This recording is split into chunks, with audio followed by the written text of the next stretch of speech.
Hello everyone, welcome back to What's On, and I am Kobi, and I am joined today by my wonderful best friend here, Liln. Yo, what's up? I'm back.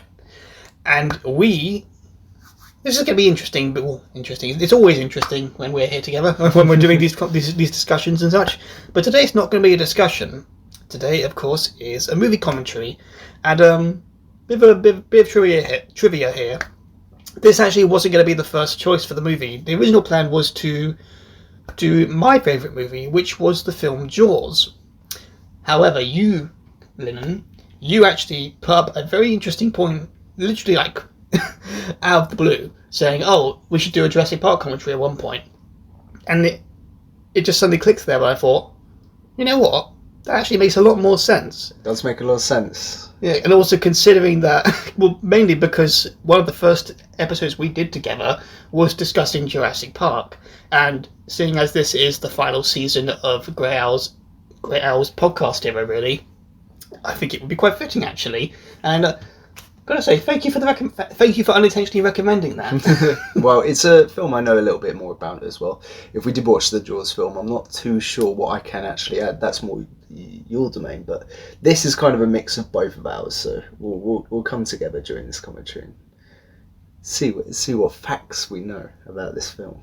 Yeah, it was going to be interesting because I actually haven't seen this film in almost 5 years, and that's actually dating back to when we discussed the Jurassic Park series as a whole at the time, because I watched all the films leading up to Fallen Kingdom, and then we did the commentary not long after, I believe. Yeah.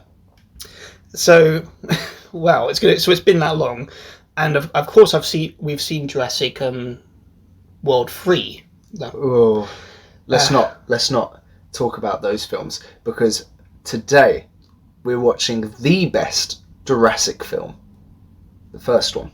Mm-hmm. And it's a mix of, there's so many reasons why I love this film above all the others, and I'll definitely delve into that when we're actually watching the film, so I have stuff to talk about. I'm really curious to see what facts you'll have, because again, for me, I'm actually going in a bit blind here because it's been so long. I mean, I know all the beats of the story. I mean, after you've seen Jurassic Park, what don't you not remember? But I don't know too much, so I'm curious to see what trivia you'll be able to bring to the table. Bring as much as I can. Okay, everyone. So you know the drill. I'm going to count down to 3, and then I'll say go, and then we will all press play together. And now, everyone, let's enter Jurassic Park. 3, 2, 1, go. And we're in.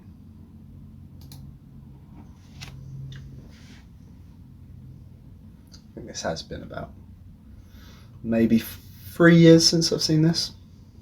So not ridiculously too long ago. All-time favourite dinosaur film.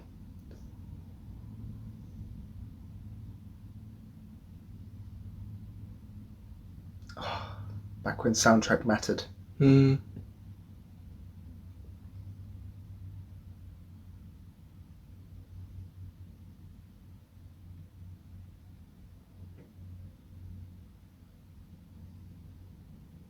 God, I love that. Even just the faint flutter of leaves in the background really builds the ambience. And the drums.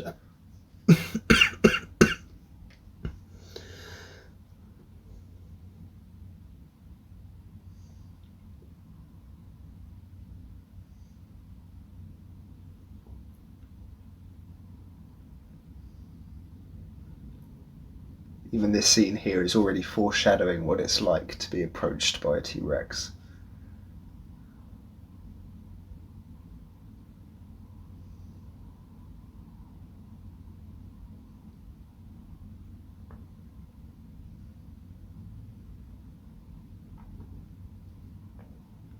What year was this made?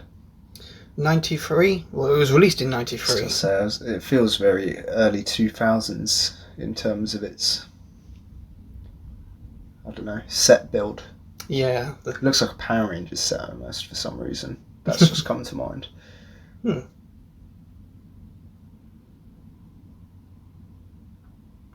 I wonder what. I mean, all these actors. I'm assuming they're extras. I Well, wonder. yeah. I wonder what it must have been like for them to.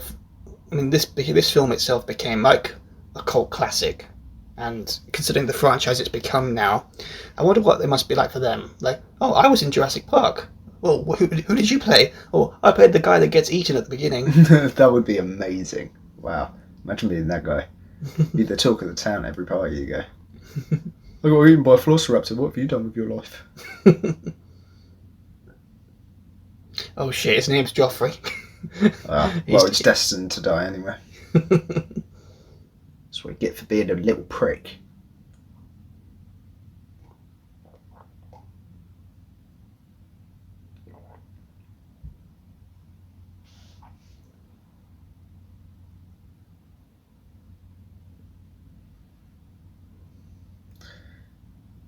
They had to get so clever with the sound design.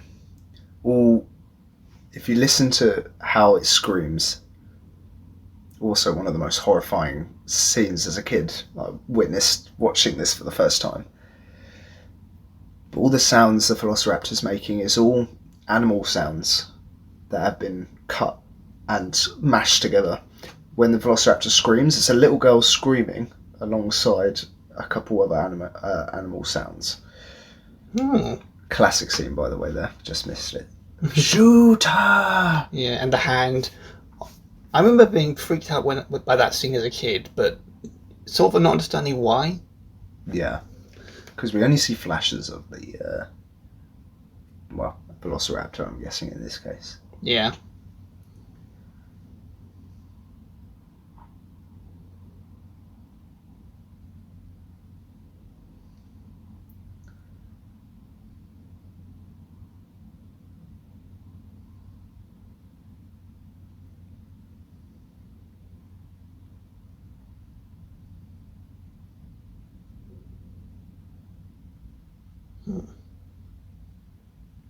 I wonder if that was a blooper. Probably, yeah.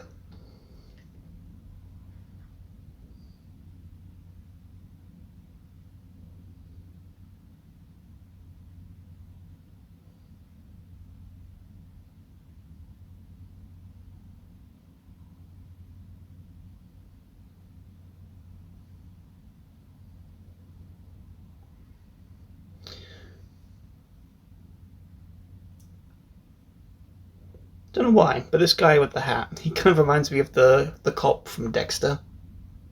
I never watched that. Never watched it. Early seasons aren't bad.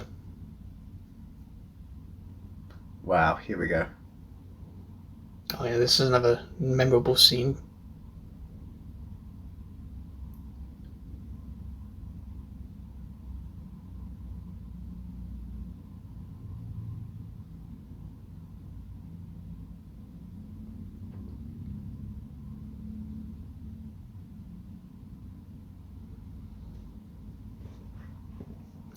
I can't really stress enough just how awesome it is to live in the generation, or at least like in the latter half of the generation that we have Steven Spielberg as a director.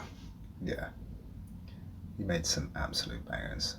And this is I do want to know though if the mosquito trapped in Amber was a real mosquito, or they made one up to make it look like a prehistoric mosquito. I imagine it would have been made up because they probably it had like several a real molds. one though. Like you can get those like bugs trapped in blocks and stuff. They might have got a special order to get an actual one for They reference. probably would have made the prop by hand, but I wonder if they actually used a mosquito for it. It looked quite real to me, but Maybe, but then again, there's some amazing people out there who can recreate stuff in minute detail. not much CGI in this. I don't think there was any. Really. No, but there was a lot of practical and model effects at the time too. Yeah, and considering the stuff they would have to hold. The effects that work. True.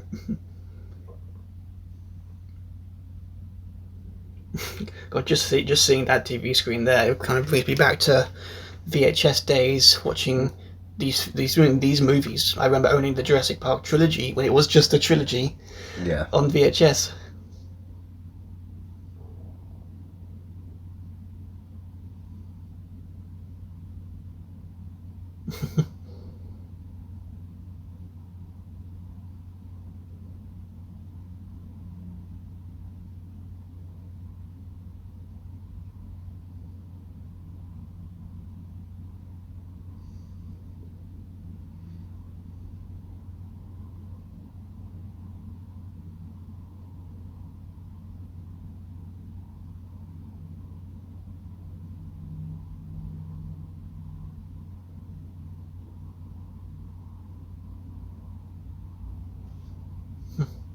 Here we go. I wonder where this kid is now. I think he's still around because I remember him. Do you remember that? Do you remember back in 2015 when Jurassic Park was the big craze again because of the fourth film, and there was a lot of fans theorizing that Chris Pratt's character could be that kid growing up. He came out on Twitter. Yeah, the glow up then. Yeah, he came out on Twitter, and he basically said, "Hope not, because that's my character." Kind of cool, but I can't deny that I do wish that Pratt ended up being that kid. Because when you think about it, if you're going to do a sequel trilogy with Jurassic Park, it's always good to focus on either new characters and make them interesting, which they didn't in the end, or go the legacy route and use characters that were established already. And this introduction scene with this kid is a perfect lesson, really, because Grant here is clearly teaching this kid how to respect dinosaurs.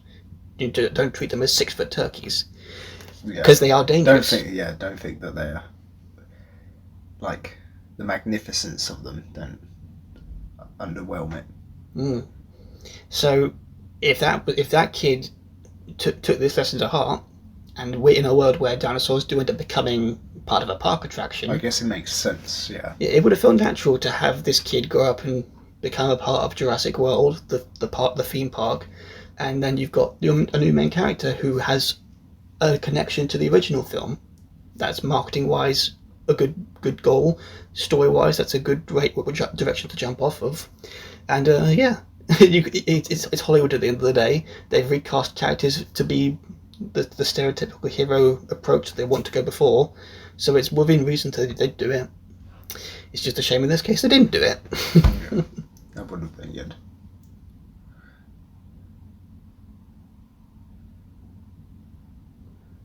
Just like the chemistry between them two. Yeah. Again, I haven't read the book in this case, but I do know that again, from memory at least, I do know that in the books, Ellie and Alan, they're not romantically involved, so their chemistry, their relationship, and I believe, I know the subplot about Grant hating children, that is in the book, but I think it's given a bit more subtext here because I missed the scene, sorry, but I believe it's made clear here that him and Ellie are together, and it's setting up they want to have a kid. Yeah.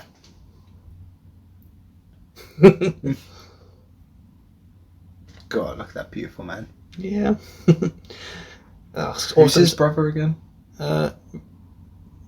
David Attenborough. Yeah, that's it. Yeah, this is Richard Attenborough. Well, I think the biggest star in this movie at the time, likely. He was in The Great Escape.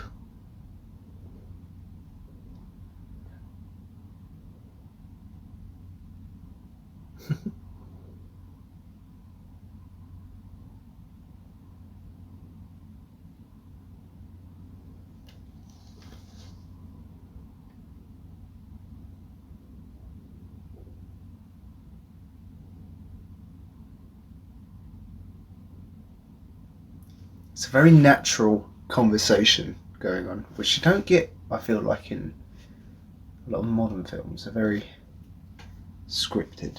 This feels like they were just like, you need to tell him about this. There you go.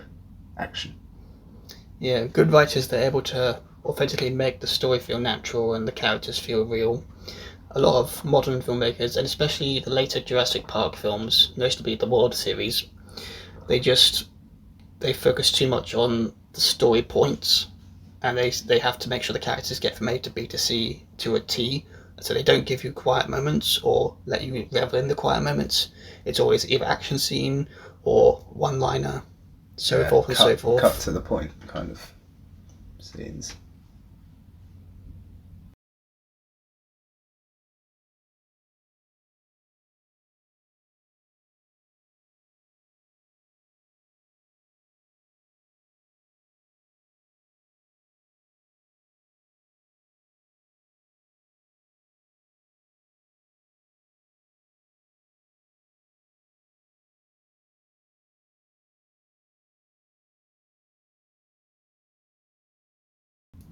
Wow. Vague enough. Look at that sales tactic, already handing them a celebratory glass of champagne before they even say yes.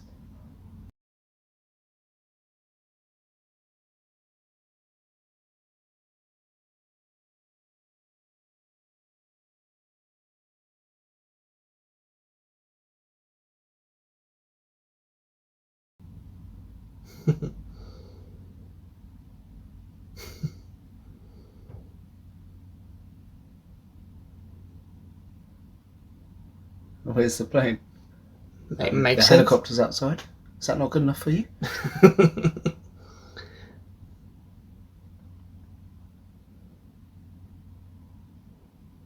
This guy, I do know. Again, I'd say I do know. I vaguely know he's a bit more of an antagonist in the book. Oh, I didn't even see that before. The taxi driver that got out and closed the door for him gave him a really annoyed chin up kind of look. Oh, cool! I missed it. Like he was looking at him being a stupid or. Wow, the man himself.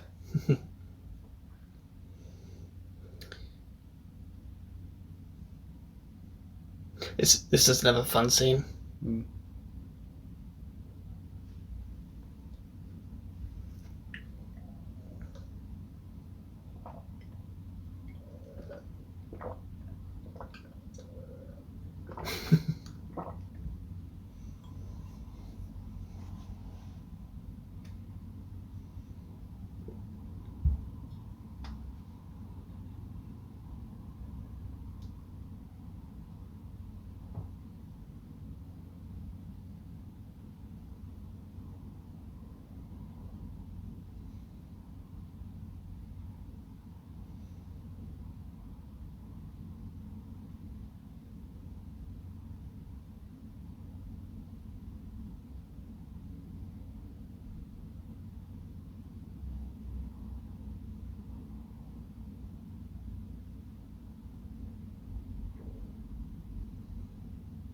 Oh no, that's cruel. That's shaving cream as well.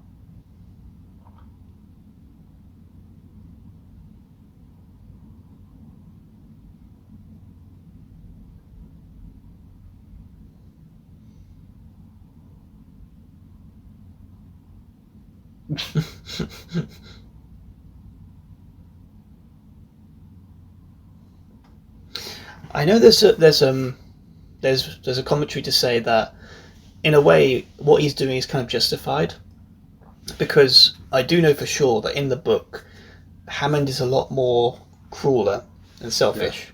Wow. Yeah, and Goldblum. Yeah, and you take God damn it! I can't believe I missed Goldblum. There he is. Oh my god, he's gorgeous. Sorry, what were you saying?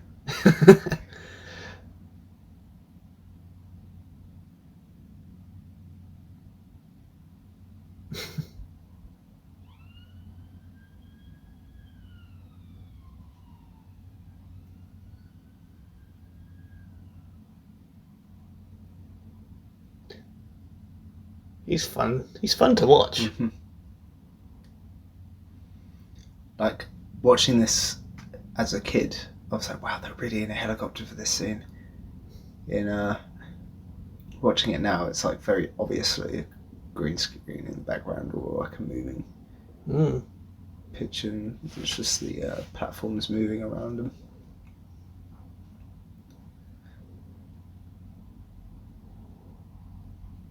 And that's just due to it, like production is getting more expensive and better graphically done CGI effects and whatnot, so it's harder to tell. But you can kind of tell the way things are shot, and it's very clever. Very clever the way they got around massive high budget shots where they can cheapen them and still have the same effectiveness, and probably film it way easier. Didn't cheap out on this bit though.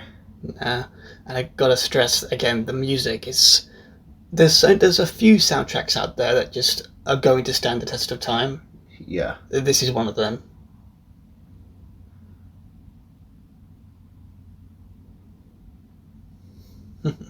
What I was going to say earlier was, in short, Hammond's a lot more selfish, and I believe it's caused to be believed that he generally was being cheap, hence why the park ends up, getting in trouble. So, in a sense, Dodge, I'm forgetting his name, Dennis, his reason for basically, stealing from Hammond, you can look at it from an angle of makes sense. But in the film, of course, they definitely highlighted his more kinder qualities. Well, that's what our heroes see as well. The first time they really meet him, he's happy, cheery man. People can only tell who you are if you show them who you are. So like if you show only people you've just met a happy, like go lucky, careless side of you, that's what they're going to know you as, until they see those other sides to you, which they eventually do with him. Yeah, I mean, look at this scene. He's all smiles. Yeah, and he's got the, he's excited. This is his massive project, and it's going right. He's got the top minds around him. What's not to love? Those cars are so cool.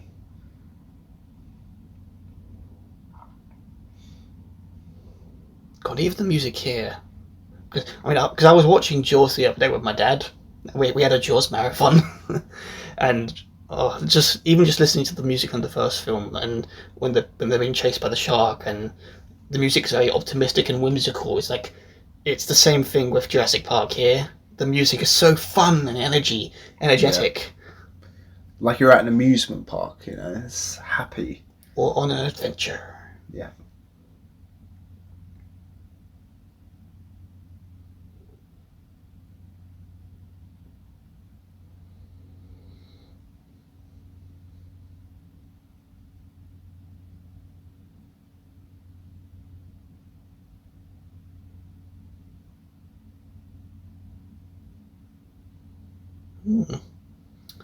A lot of confidence.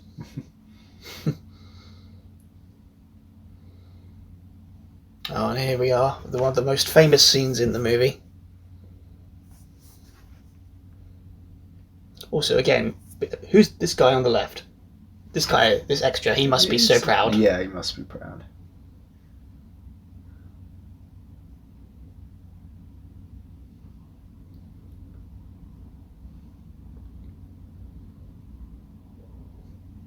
I'm sure this also became a meme too. Oh yeah. This bit.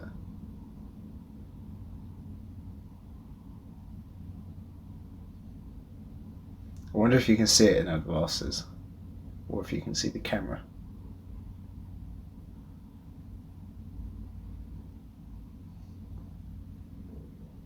This is where the budget went. Turns out it's expensive to hire real dinosaurs.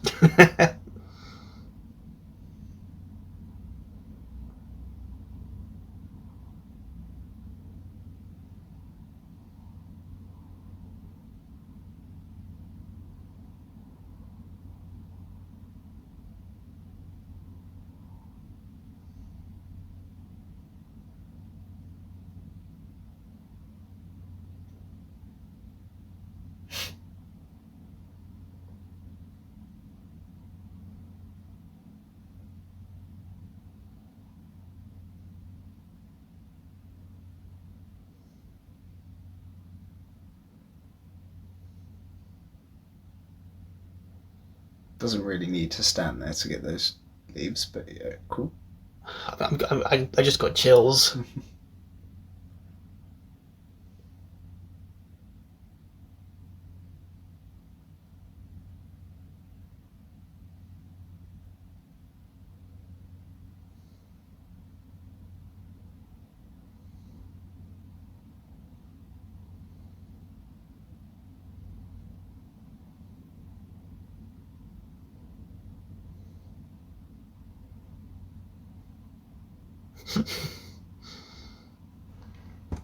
Easy, Grant.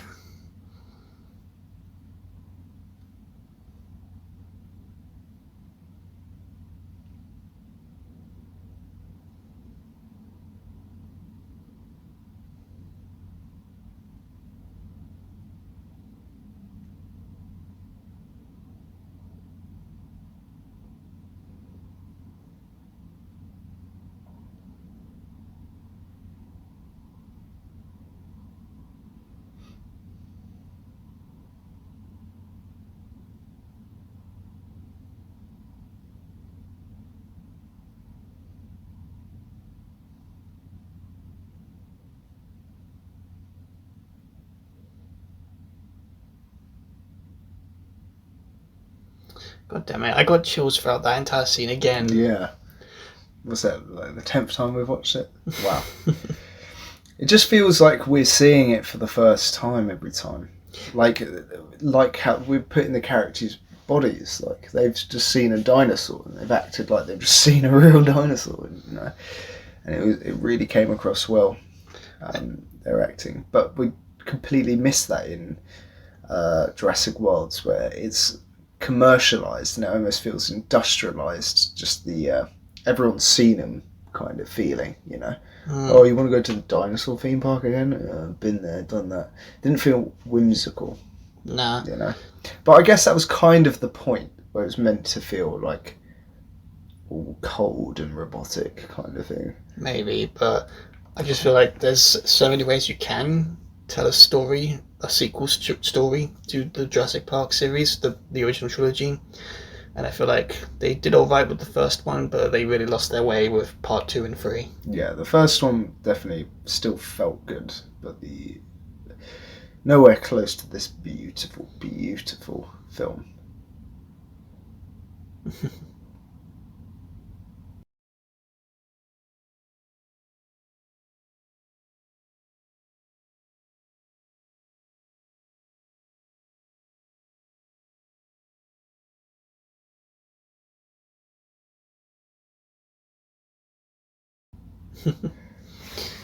I do know. I do remember that there being a period where people thought, "Does this make any sense? Is Hammond going to be there for every tourist event that happens?" But again, I'm vaguely recalling someone who told me this. I bet he made this specially for them. Exactly. Yeah, this is all part of an act. It's part of his pitch to. It's part of his pitch to sell the park to them. So, in the hypothetical scenario where this place was opened, the audience wouldn't be seeing this. They might be able to see this bit, but maybe not at the beginning. Yeah, this is definitely tailored to as if it was a real theme park for kids almost. Yeah.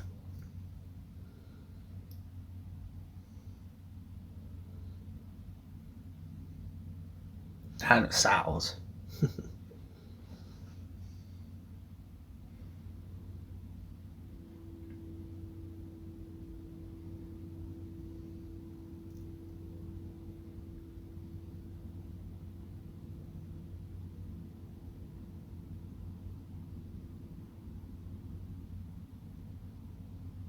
I wonder if that was an actual shot of footage from a genuine, documentary about animals encased in amber. Look, there's a few in there. It's not just the one.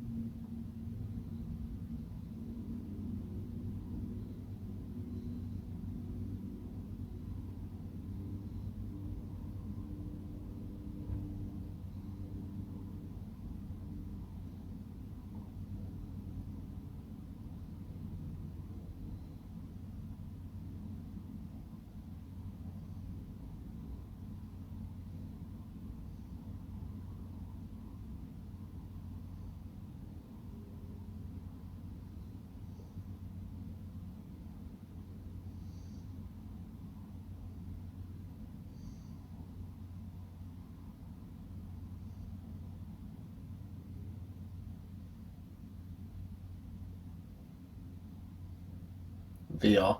Before VR.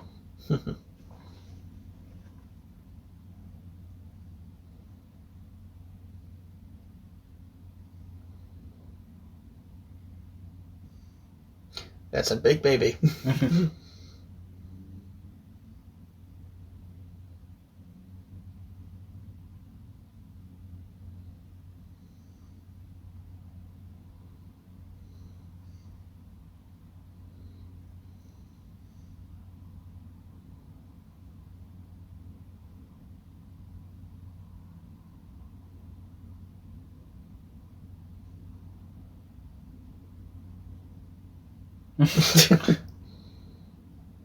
Arnold Rodica. Never actually clocked that he said that. Yo, is that Chica?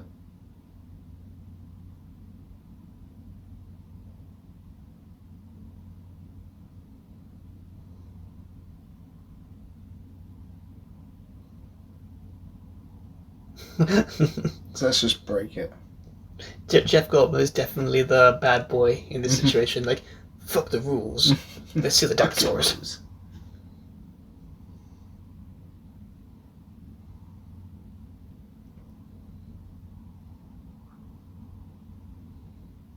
Oh, there he is. Wow. God, he looks so young. Must be like late 20s, early 30s. Late 20s, I would say. Mid. It's kind of crazy to think he would technically become an antagonist in the later films. Yeah. And then he has that sudden... kind of a spoiler for the third film, but again, who cares about the World Trilogy? You kind of crazy to also think he becomes a good guy at the end.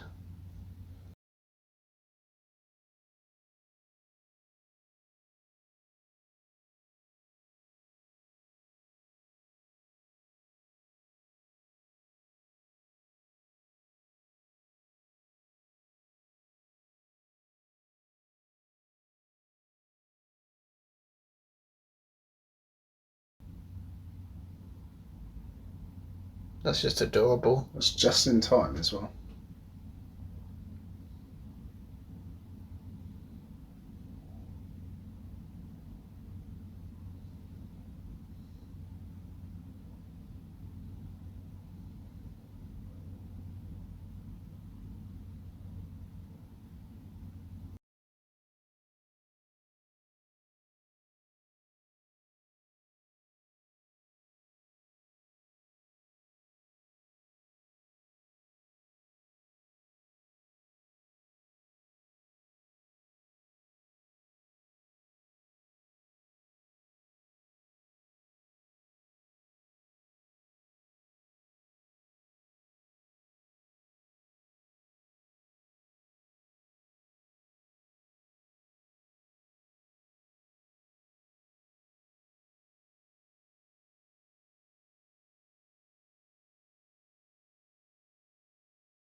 Wow. Another famous line, and also one of Jeff Goldblum's famous Yeah.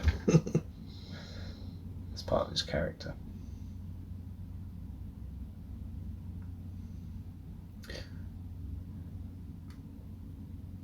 Red Raptors. It was at this moment he knew they fucked up. Fun fact though, the velociraptors in this film are not velociraptors. What? That's not what velociraptors look like. And it's not what they looked like back then either. Oh, so they got it wrong. No, they didn't get it wrong.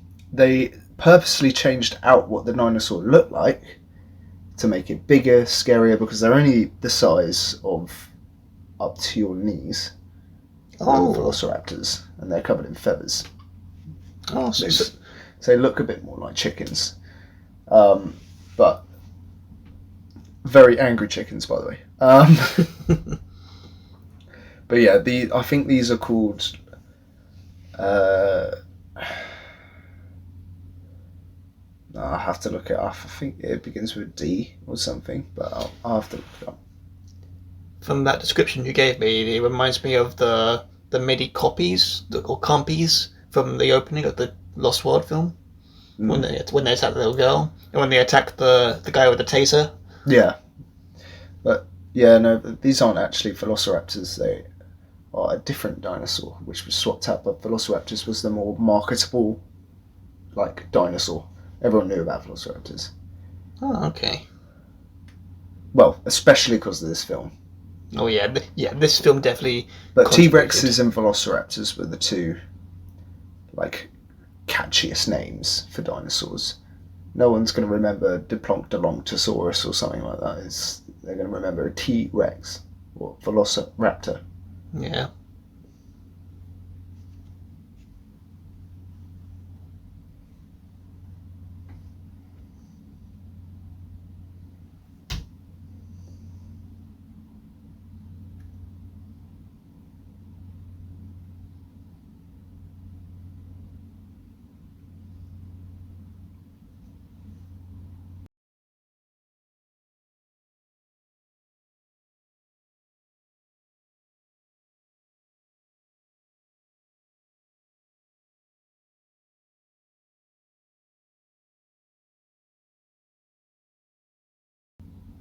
Mm.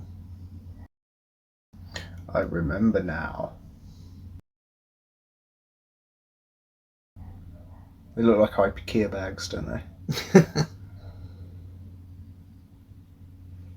Oh, it looks so good.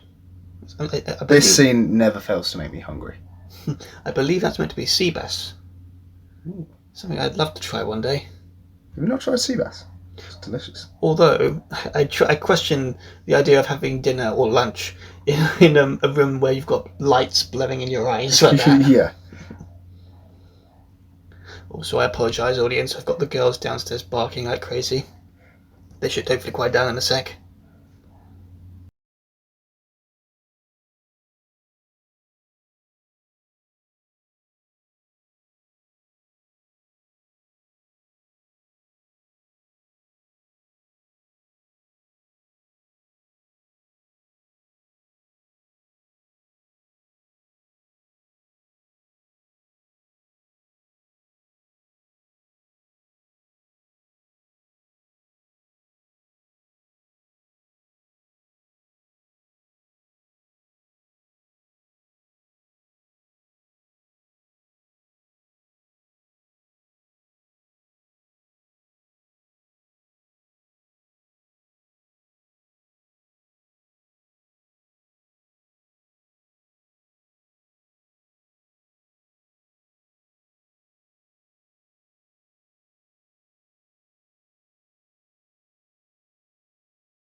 Wow. That's another good line. Another line.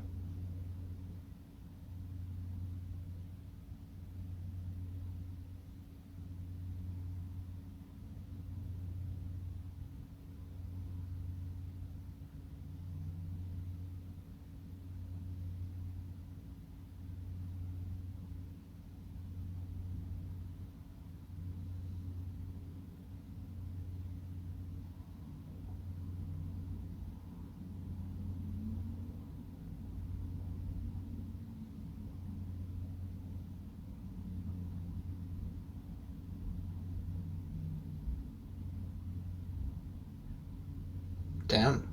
Wow.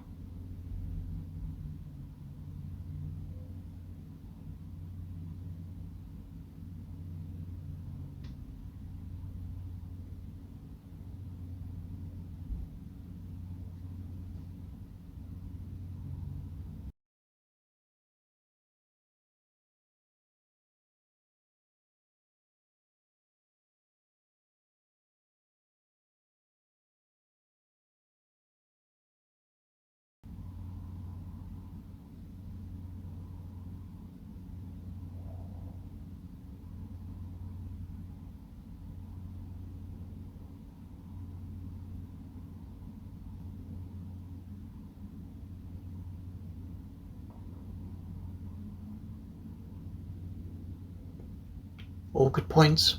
Yeah.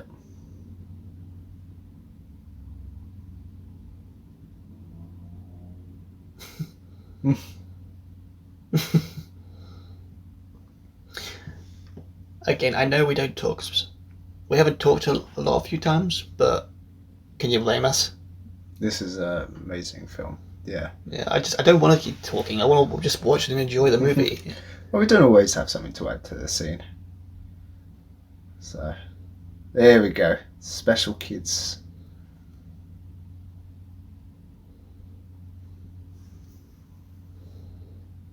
That lawyer looks really annoyed. What do you mean there's children? Children? These cars too, awesome. So cool. I really wish there was because I know there's places like Universal and such that have like half recreations of certain places, but I really wish there was a genuine Jurassic Park theme park that recreated the sets. Because I always, even when I watched this on VHS, I remember wishing I wish I could visit that spot and almost recreate the scenes that happen. And continuing onwards, because this place, this place also reappears in the second film as well, a bit more destroyed and such, I believe, and again in the fourth film as well, I believe. So in terms of that continuity area, it's like, oh, if only you could visit that place again. It's part of your fun in the imagination. I'd love to see this place. I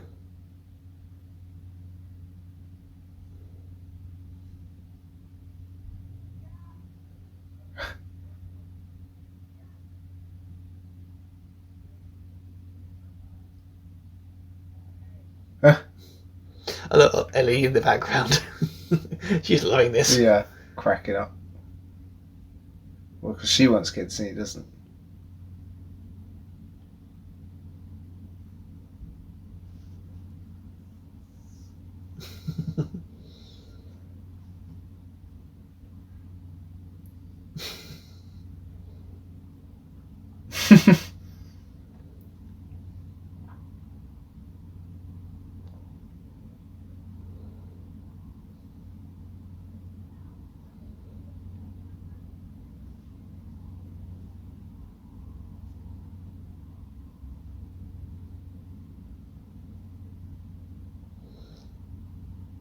Oh yeah, Samuel Jackson.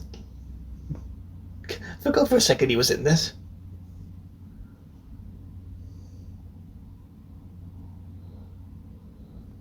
Hold on to your butts. That's fantastic. Yeah.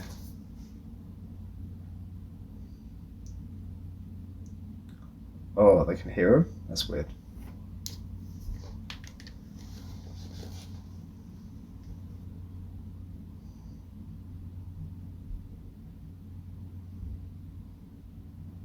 Somehow swindled not being in that car.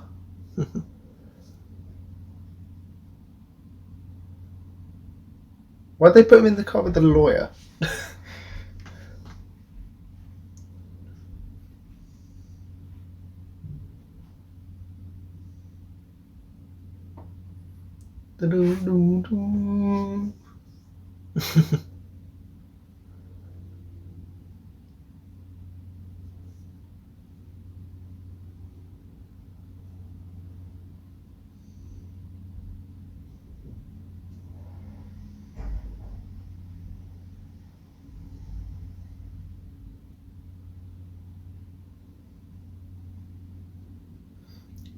Dilophosaurus. That's what kills the fat man later. Dennis Nedry. Yeah.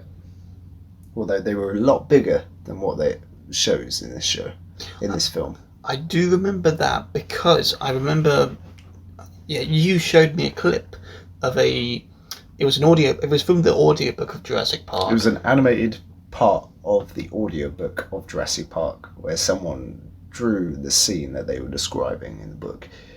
And it was way scarier than the film portrays. It was way, way scarier. Oh. Yeah, if anyone wants to look that up, I highly recommend it. It just makes that scene powerful, you know. Yeah, it really kind of puts into perspective how shit the book and the film are two completely different beasts in a way, Yeah. and it does make you wonder what could be done with a Jurassic Park film if it was rated R. Mm. Way more violent, hopefully.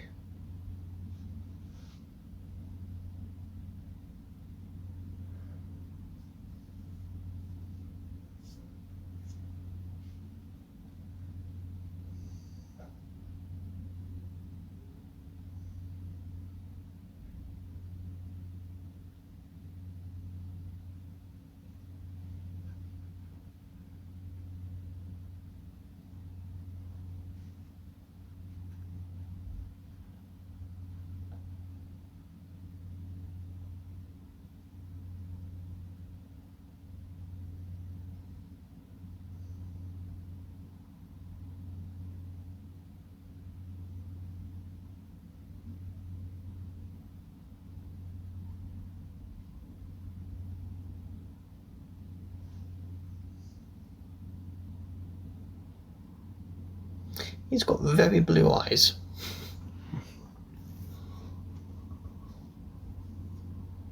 Also, that's another cool shot. Just the Do you scenery. think that was big enough to stop a Tyrannosaurus? Oh lord. Although I did notice a little continuity error there, because you could see the ground on the other side, and we know from later on like there shouldn't be a ground there, unless there's a little dip and there's some corner images that do have like a surface, I guess. But again, I'm most likely a continuity. all their reactions. I can gauge this is them. This would be us reacting to the later Jurassic Park films. The hell is this?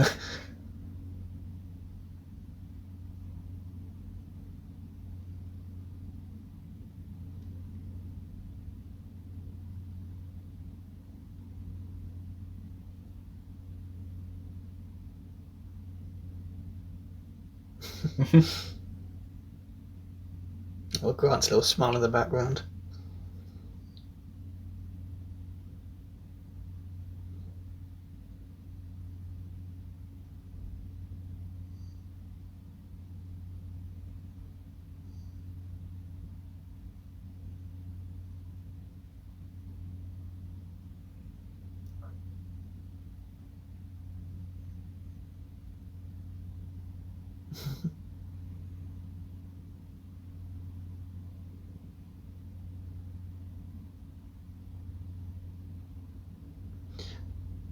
But I should also stress here, the kids in this are really good actors. Very good actors. And it's equally impressive considering that I believe the two of them. I mean, I know for a fact the girl, she went on to become a school teacher. So she, all things considered, she only had a few credits to her name, I believe. I think she was also in Tremors. But she was good. And it's good on her. She's been part of she's one of the most creative films to do what she actually wanted to do. Yeah, she's in one of the most iconic films of all time, and she got to pick a career that she's happy with.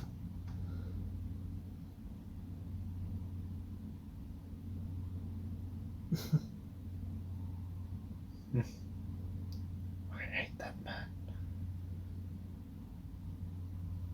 man.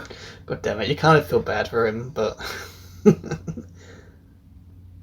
so it is kind of needed for him. He needs to wake up essentially, because that's his arc really for this movie. He's so enamored and awestruck with the idea of Jurassic Park. He's not taking into account the risks and the dangers, and he needs to see it firsthand through these people who aren't afraid to say no to him.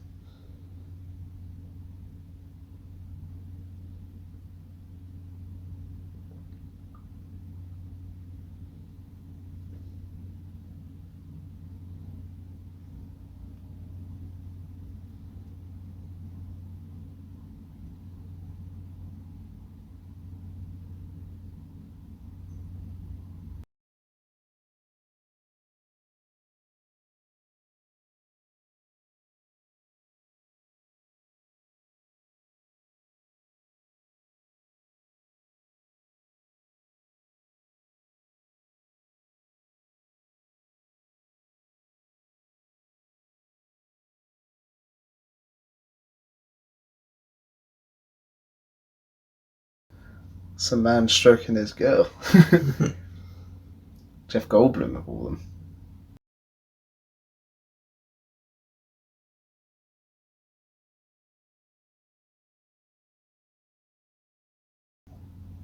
Wow.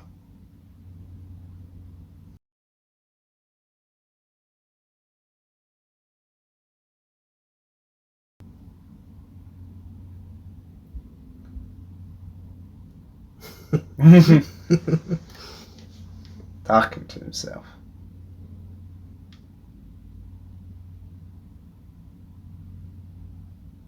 Why aren't there locks on the doors? Because Hammond's cheap, I guess.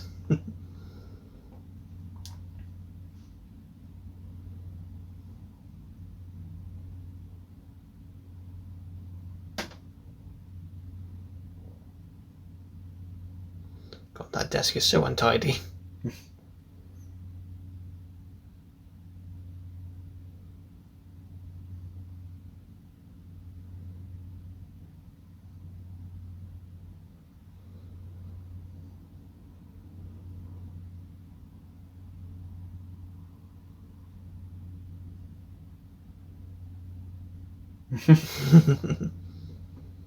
Stood at Tulba's hand.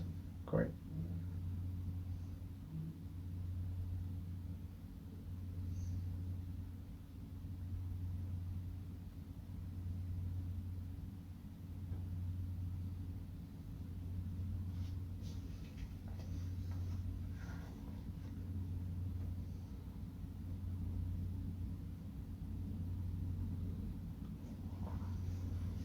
Back when practical effects were in effect.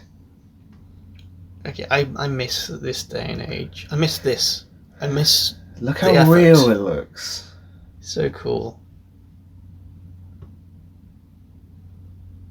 I mean, look, the subtle detail of the actors themselves looking at this thing and just being able to react and get emotion as simple as like a shock or emotional wonder.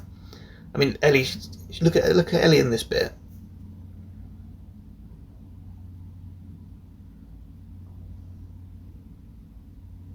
It's beautiful, because they can see it. Yeah.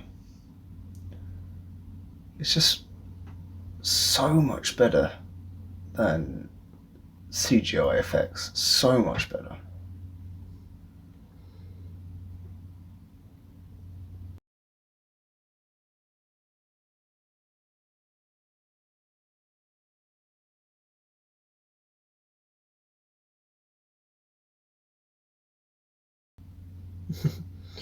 I can guarantee you, every dog lover out there, we've all done that at one point where we've laid our heads on our dog's stomachs and we've just listened to their heartbeat and their breathing.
Another great bit here.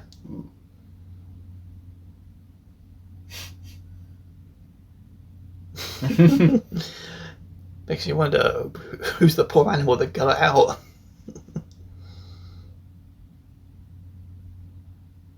Yeah, some lot.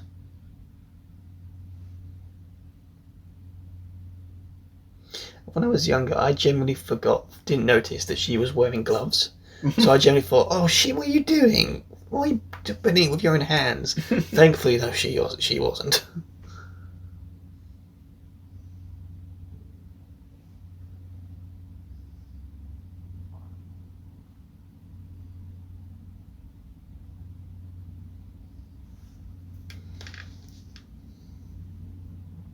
Look at his stubby little fingers.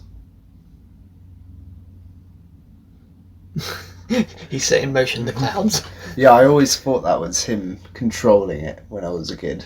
Like, controlling the weather. Activate storm. You know, hypothetically, if they still end up making bloody sequels to this series, we could get to the point where we've got Techno Jurassic Park. Robot dinosaurs, yeah. Yeah, and there'll probably be a very similar scene where no, it's the Cybersaurus Rex. And they've got a park mate that recreates like certain weather patterns, and of course AI takes over the park or something. Even a shot like this, seeing the exterior shots of the island and the continuity error here. Well, not error. Sorry, mistake here. You can see the video. This is just a video recording. Yeah. You can see the yeah. Yeah, there it is. Oh yeah. It's definitely a security camera. It's definitely not a pre-recorded video. But yeah, what I was saying earlier, seeing shots like that of the sea crashing against the waves. When I was watching this film, roughly for the first time, or during the first few times, I even remember thinking, I want to see more. I want to see the sequels. I want to see the underwater the dinosaurs, the underwater ones. Kind of got them in the end, I guess, but for like a scene or two, yeah. Yeah, but if anything, I'd say Primeval definitely gave me what I wanted with underwater dinosaurs.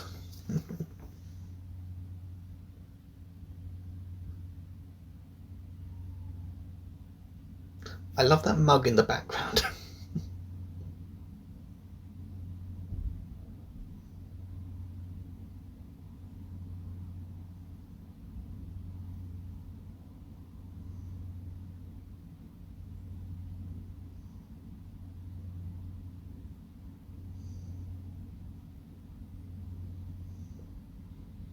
Has there ever been a Jurassic Park, POV game or action game at all? Yeah. Are they any good? There was like a physics-based one. Not too sure what its name was, but it was like you had to actually control both the hands. It was like Surgeon Simulator, and you had to pick up guns and fight off dinosaurs and stuff. But that was POV. That was first person. That's the word. There's probably a couple VR experiences of you in the car and stuff. Modded, community made. Definitely is.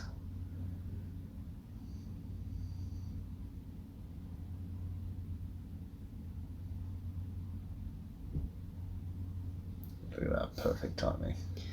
Dennis Nedry is Jason Bourne. Or Ethan Hunt.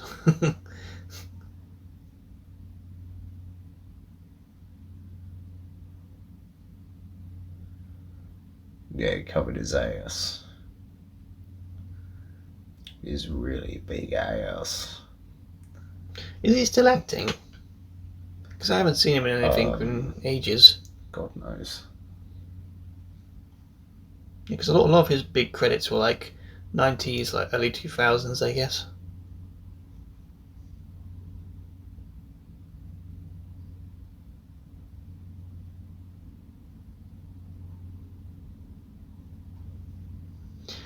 It is kind of a shame how the sequels turned out, because in a way, we never did get the sequel that was proposed for years that involved the canister. Do you know much about that? The canister. Yeah, the can here with all the dinosaur DNA. In the 10 years they were trying to develop Jurassic Park 4. A lot of the early scripts focused on the canister, because the main bulk of the plots would be that some other company or engine, they basically try going back to the island to gain the can and recapture the dinosaur DNA. And the script that comes to mind, there was one where they sent the new main protagonist, who was, I think his name was Cole or something, and he was an army veteran or something, and he was basically just tasked with getting the canister from the island, had to fight off some dinosaurs, and then he returns with the can. They end up betraying him or something, and they end up using the can to create dinosaur-human hybrids. Oh my god, that sounds awful. Yeah, and there's even a bloody scene where they send them to war, and they parachute them in. So you've got T-Rex, no, not T-Rexes. So just, they've made less intelligent humans that can't hold guns because of claws. Yeah. Cool. Yeah, there's literally I think they even designed it concept art wise, but there's even a scene where you see Velociraptor hybrids or something being parachuted down. Could have been crazy.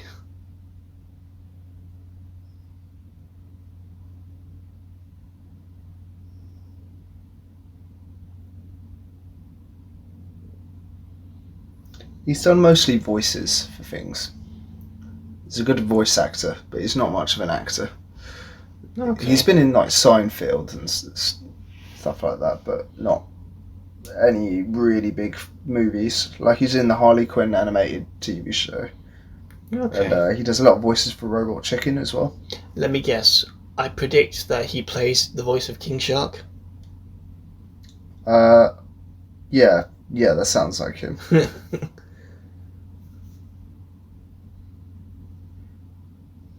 Oh, every driver's worst nightmare.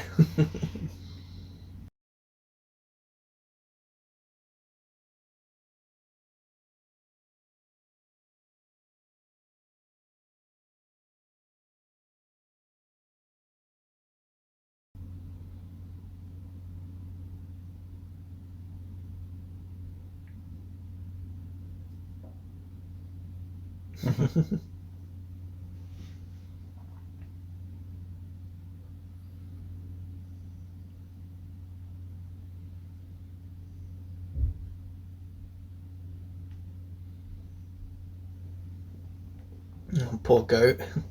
Stuck out in the rain. Yeah.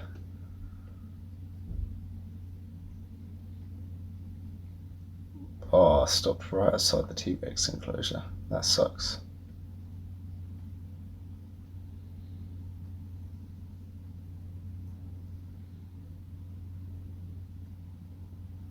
I love how Jeff Goldblum's posture here. He's just like staring straight ahead.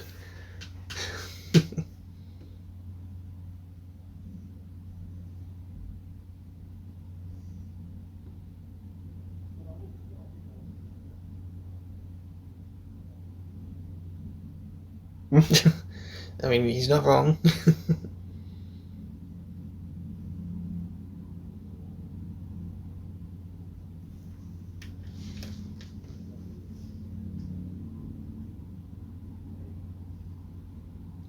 Iconic. I wanted a pair of those so bad. God. Watermelon night vision goggles. God, every kid would have wanted one of those for Christmas.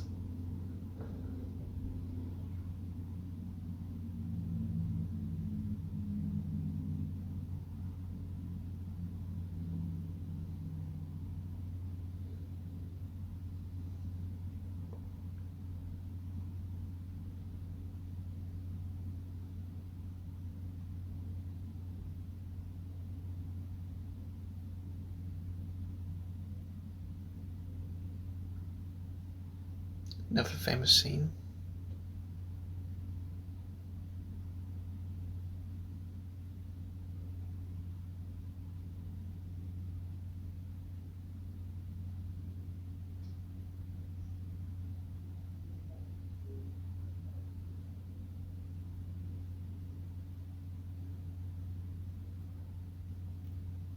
Wow. Builds such tension. Yeah. Why are they watermelon shaped? Honestly. I'm sure it's unintentional. It's just the choice of green.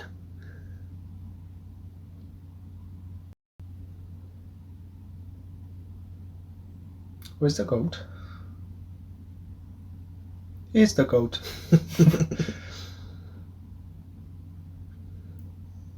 Mother of God.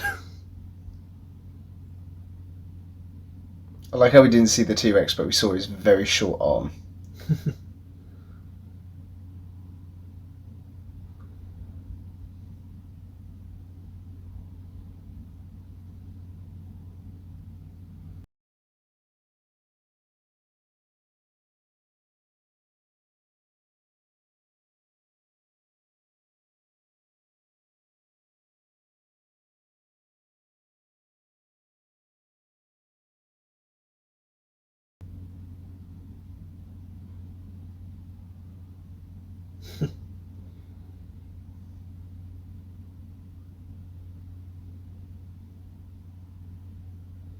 God, that must be terrifying.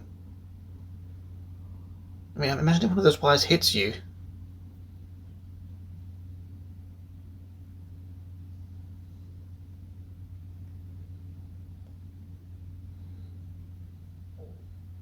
Listen to how it roars.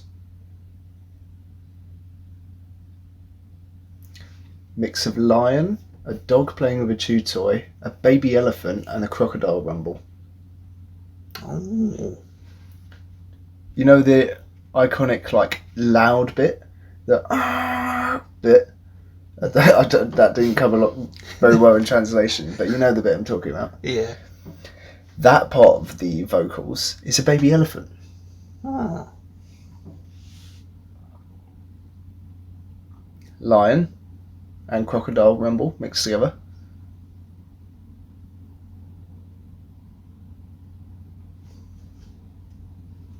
And shut the door. Oh. God, turn the fucking light off.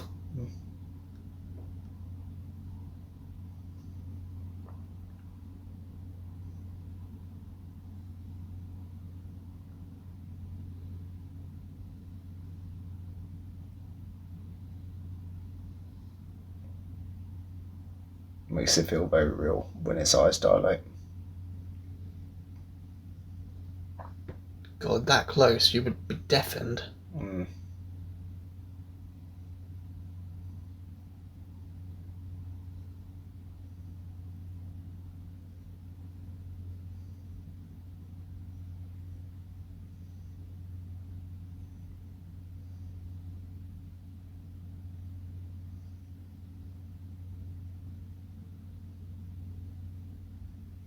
Wasn't meant to break the glass there.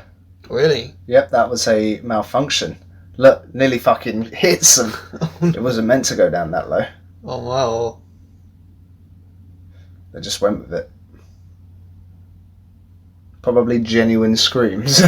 Jesus. Regardless if it is an animatronic, you still feel like you're going to get fucking eaten by big gaping teeth. It's just your fight or flight kicking in at that point.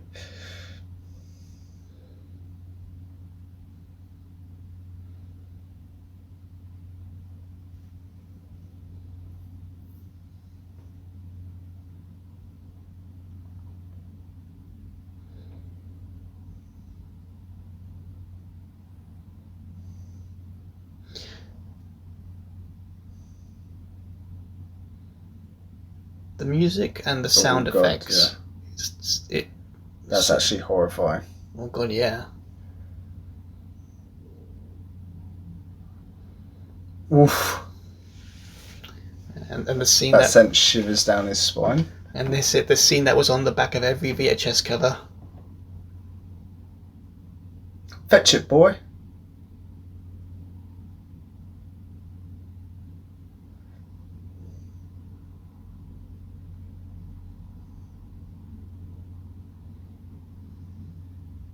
Ooh.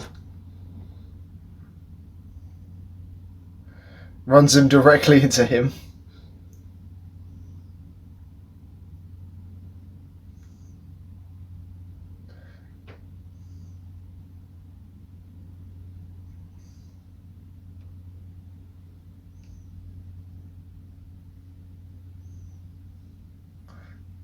Sound of a dog playing with a chew toy.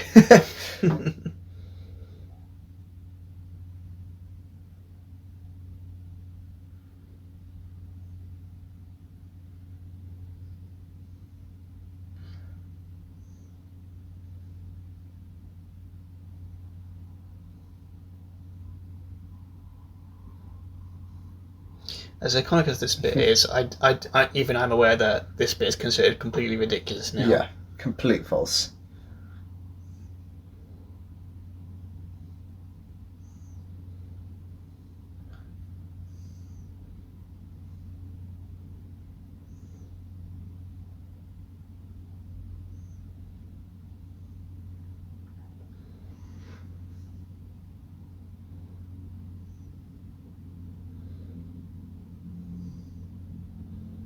God, just one wrong push and they could be crushed.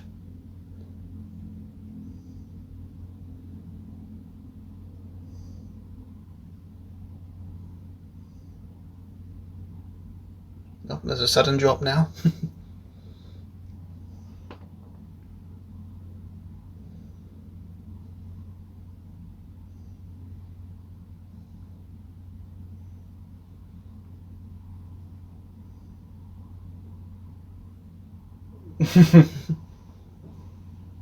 You're talking, mate.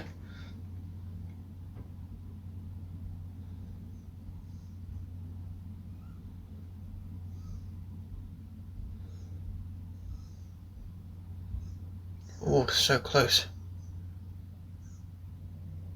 And poor Tim.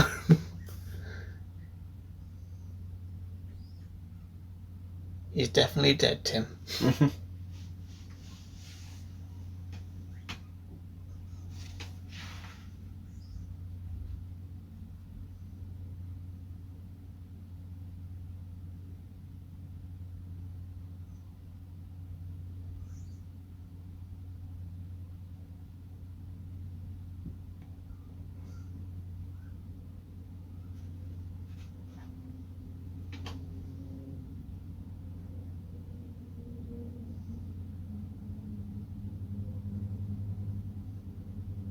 Good man. Priority.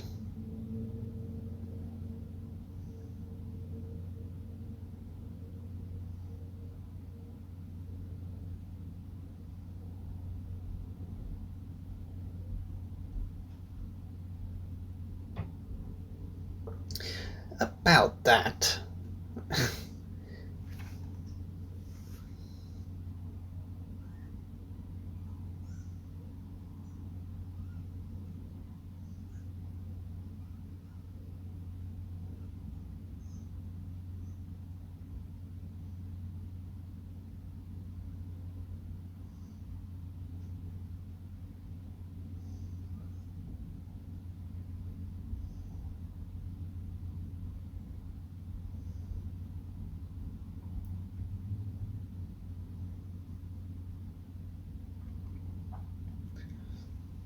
Just did a good job of making this scene just look uncomfortable. Mm. Again, so much more terrifying in the books.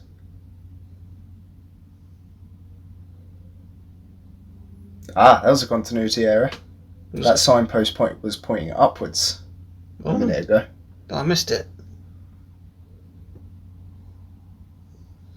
Although I love his little line there. My glasses. Oh, never mind. I can get some more.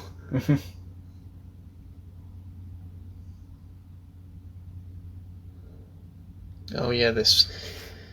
Like, there's so many scenes in this movie that you just remember, or even sometimes you forget about. But the moment it begins, you sort of like, oh shit, yeah. How can I forget this? It's like one of the top 10 most memorable scenes of this movie. Mm. And another creature, dinosaur, that I'm also aware is very inaccurate to its real life counterpart. Well, it looks kind of how it should. It's just not as big. It should be at least a foot or two bigger. Okay. Unless this is meant to be a juvenile, but its standing height is meant to be the height of a full-grown man. Mm. And they're not meant to. They definitely don't have the frills, don't Oh, they? they do. Yeah, that's They do? that's a real thing. Yeah. Oh, okay.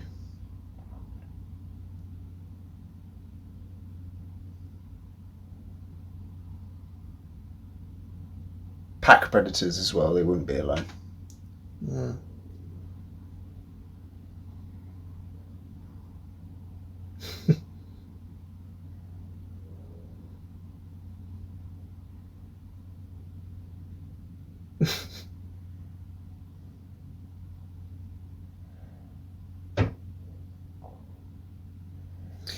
Love this bit. The camera angle is like it's like we are the dinosaur in this bit moment.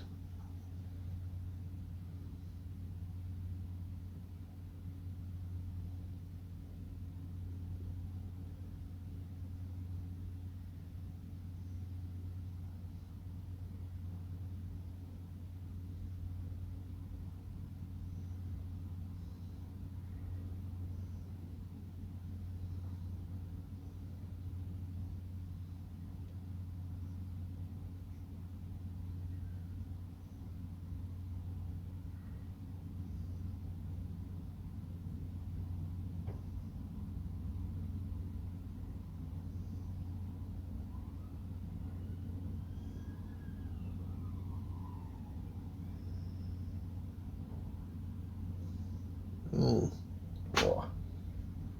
what a way to go.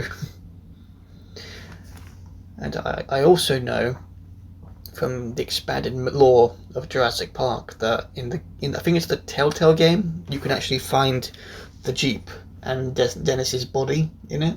Really? That's cool. That's a cool bit of continuity. We need to play the Telltale game. I also know that again during the development phase for Jurassic World, the actor himself actually pushed for Dennis Nedry to return, and he would basically reveal that he pitched the studio the idea that he comes back as a villain, but he's got an eye patch and a hook for a hand. That would have been so stupid. Yeah. Whose idea was that? The actor who played him, Dennis's character. Oh. Dennis's actor. He put forward the idea that he could come back, but even the studio were like, no. Yeah, no, I'm glad they did that. Sounds entertaining. Like, I like the idea of a hook and eye patched villain that is him, but also, no, it's stupid. Yeah. I mean, the World trilogy got stupid as it went along, so in a way, it would have made a bit of sense. It would have made it better, yeah. I mean, if anything, it would have made it more memorable instead of the bullshit we got with Fallen Kingdom. Absolute horseshit, yeah. And again, let's make the main villain locusts. Yeah, great. And also, this is being a bit cheeky here, giving a bit of a throwback to our first podcast we did together. So check that out for bigger context. But I wish, again, the fact that we see this car again later in Fallen Kingdom, it makes me really wish that Lex and Tim had come back in the sequel trilogy too. And it's looking, because this is a big moment for them. This is one of the locations that they could have died in. And if they got the chance to come back as adults and experience the location again, in terms of nostalgia, it would have been awesome. In terms of like character growth, it would have been interesting to see how they react to it all these years later, and it would have been fun. Yeah, there's also a slight continuity error here. The steering wheel had a plastic cover over it so that you can turn it, because the cars were automatic, and yet he just turned the steering wheel. Oh.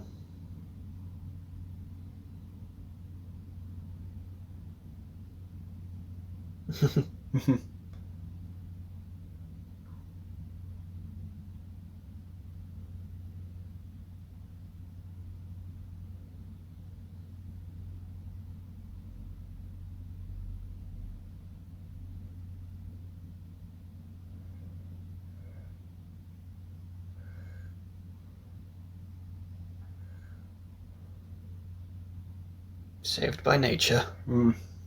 Just barely. God, I climbed a lot of trees when I was younger, so watching this scene, I'm like, I could definitely get for down faster. Go!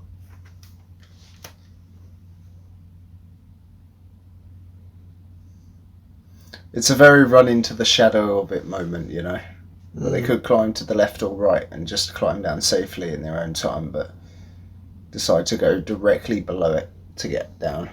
True. But you can always chalk it up to the adrenaline and the heat of the moment. Like, are we going to be able to jump to the next one in time? It's great, a nice scene here though.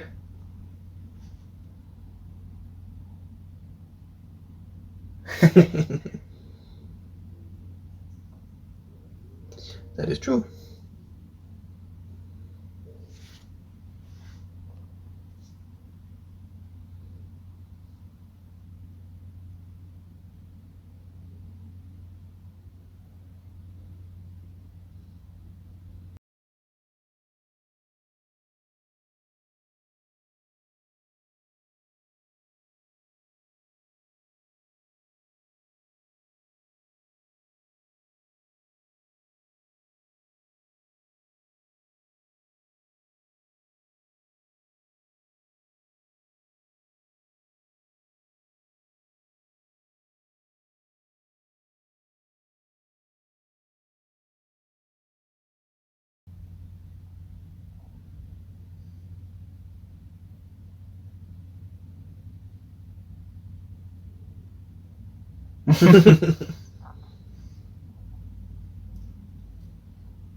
In the footprint of the T-Rex. It's so cool.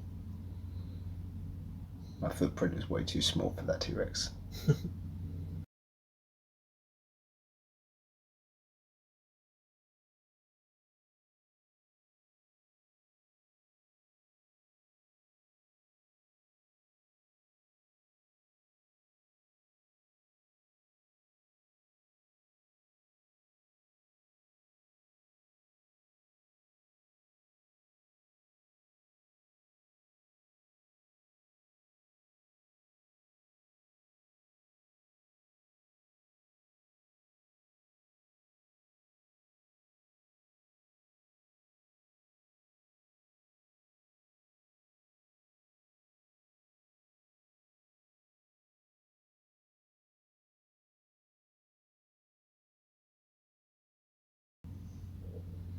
Now that's a scream.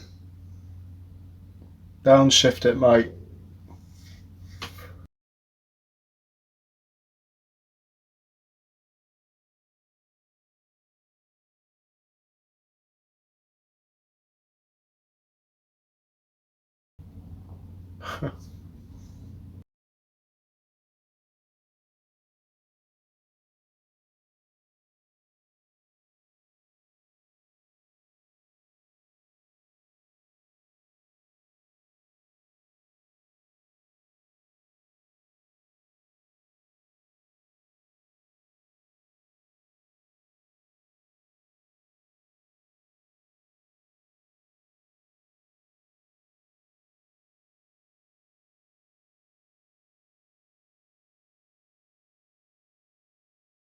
You weren't in the last one.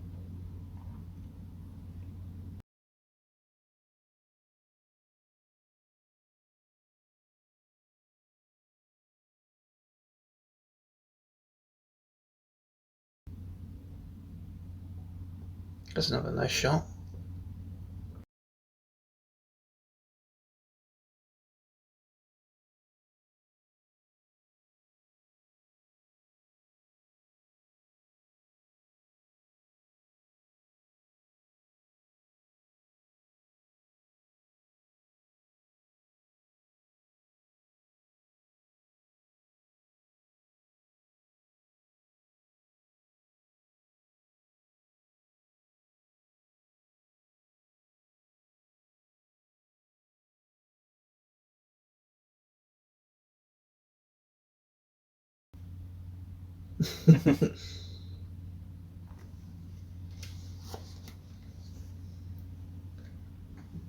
I like how their instincts for safety brought them to the trees, which is what our ancestors would have done way back when. Not obviously didn't exist in dinosaur times, but like instinctively you'd be in the trees to be away from the ground and safe.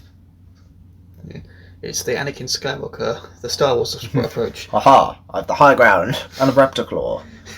George Lucas knew much more than we thought.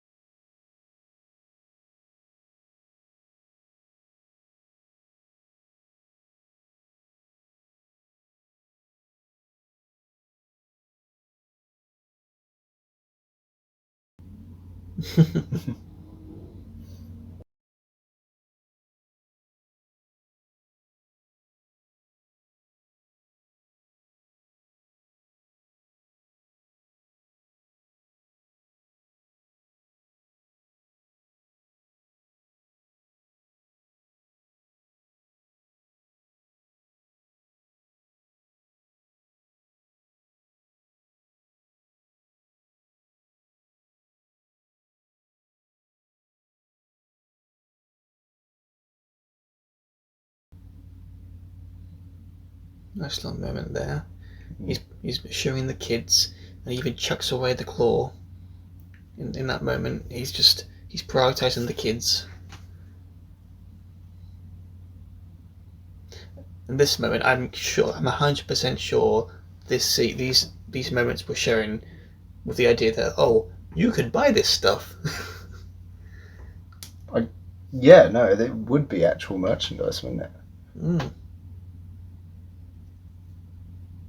Yeah, looking at this shot here, I would be surprised if they actually rented out one of the famous amusement park diners or something for a day, and they used it for the set. Looks like a set like a diner you would find on National Museum or something. Mm.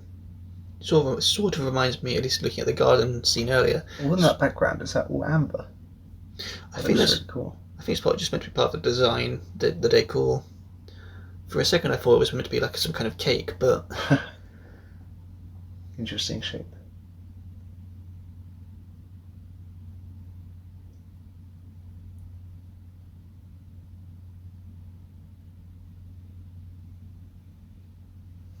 It's funny that dinosaurs never show up when he's around. Just goes to show maybe he's the dinosaur. I would have gotten away with two if it weren't for you meddling kids.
yeah, moment of distress, go for the ice cream.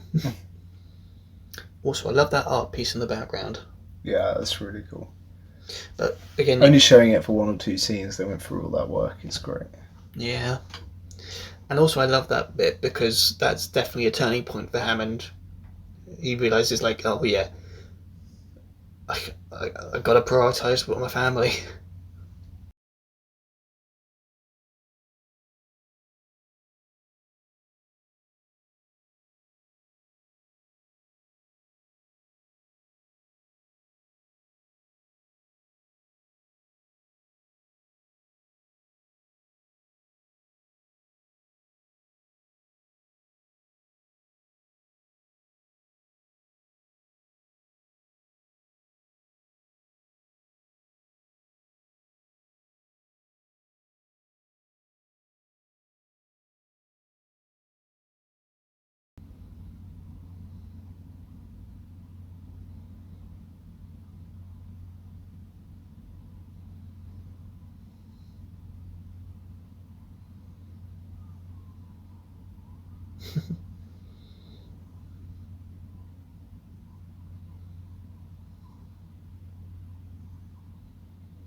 Ew.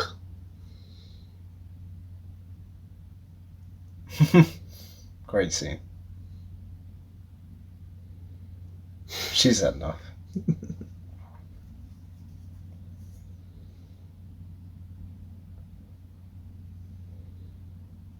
I'm a hacker.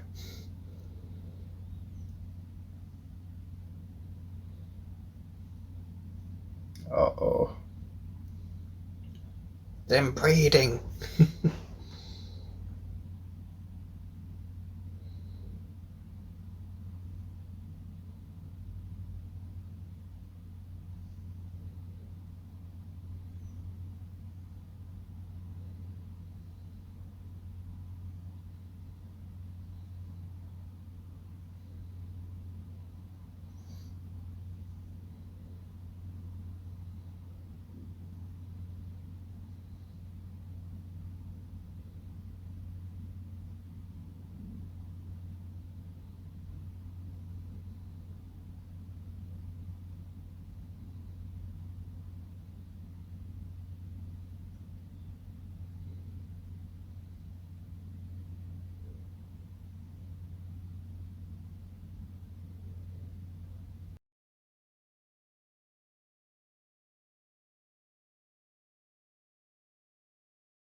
Another awesome moment.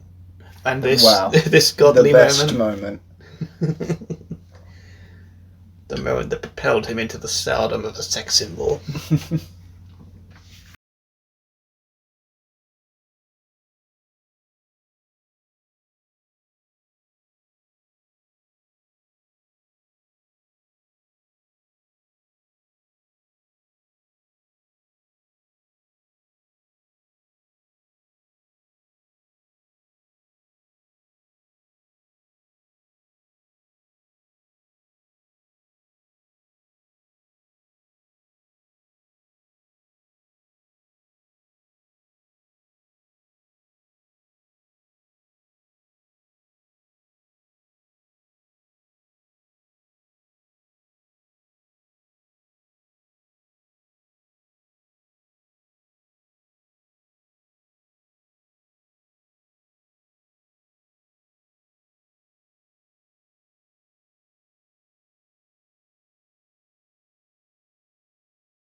Very iconic scene.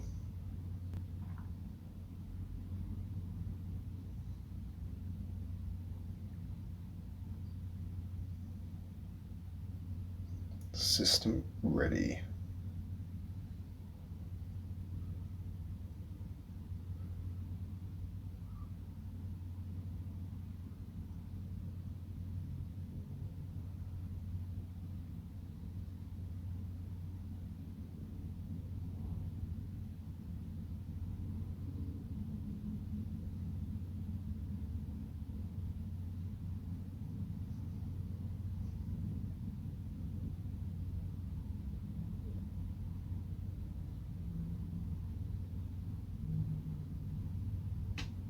Well, at least he has emergency bunkers.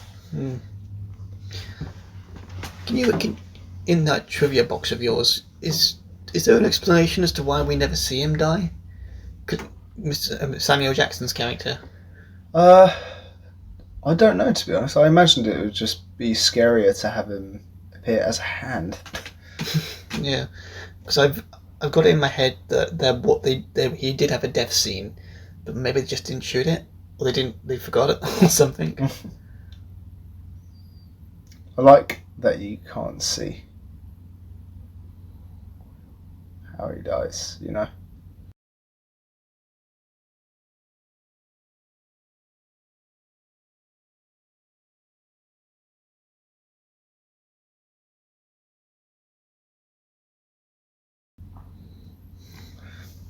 A little bit of pre-2000 CGI there. Also, take that, Lion King. This is what you call a herd.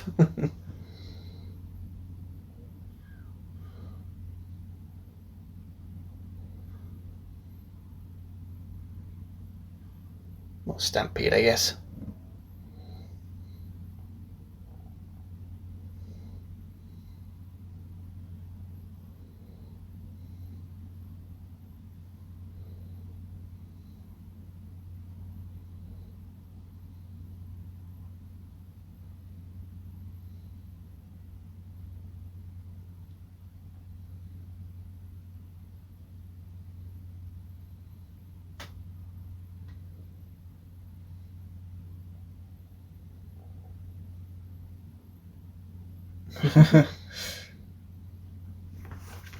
Again, diving back into my hypothetical better sequel trilogy, how cool would it have been if Lex was the main character? Because this film is made pretty clear that she's terrified of everything she's seeing, and equally wondered, but more terrified. The sequel trilogy could have been about her going to get over that fear. Becoming like her and becoming like the vet for the dinosaurs on the island or something. Almost, yeah. That would be pretty cool if she was like one of the main characters in the sequel, just like an animal vet. Again, if people are curious about a full detailed pitch for that storyline, we did talk about that in our very first podcast episode together. We did, yeah. Shameless plug-in.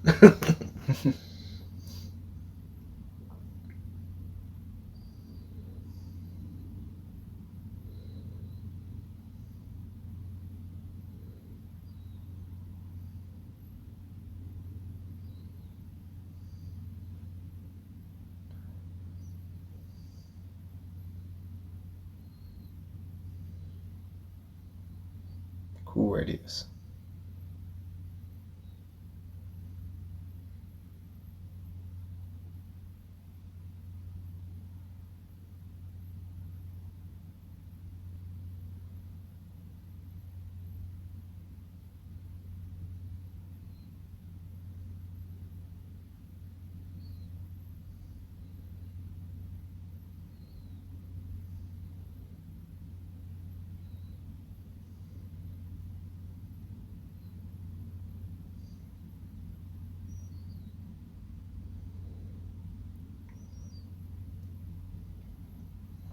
That was one of the. That was the Velociraptor crate, wasn't it?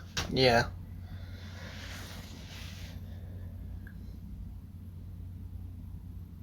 Oh shit! They got out. Here we go again.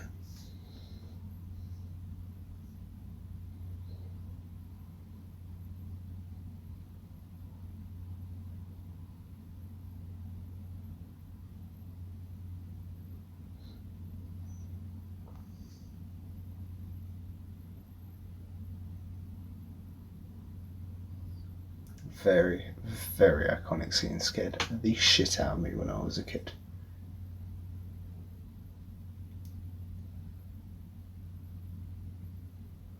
Because we're being hunted.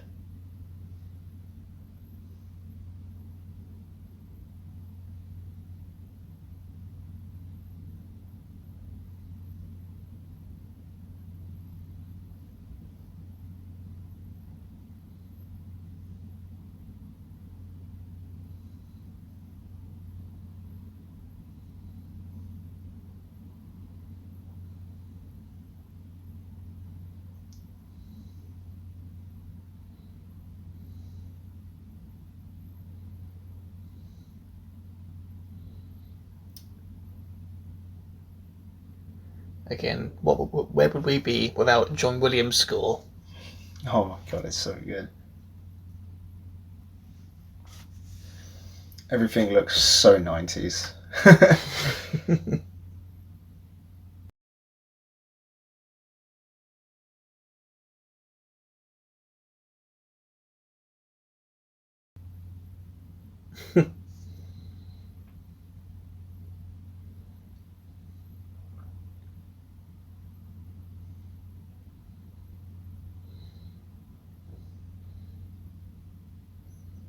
the worst timing in film history. Yeah.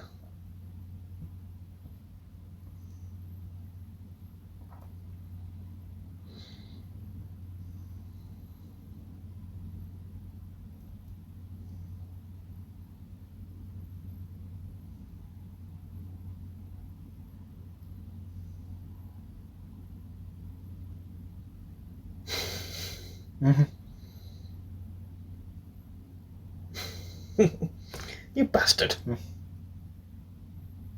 At least he liked it.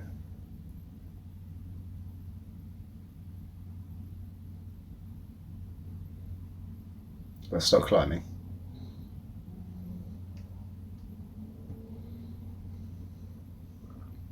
Honestly, though, when you look at that background, do you think the T-Rex would even be able to get up there? Because it looked like they were on top of a mountain, top of that in that area. Look, I don't want to find out. I would be climbing over that fence twice as fast just so I don't have to find out. Fair enough. I guess that's one of the charms, is they don't know what these animals can do, because it's the first time them seeing it actually alive rather than digging up bones of them. Yeah, and even though we know it's the distinct T-Rex, for all they know, it could be anything, any size, any distance from where they are now. Mm.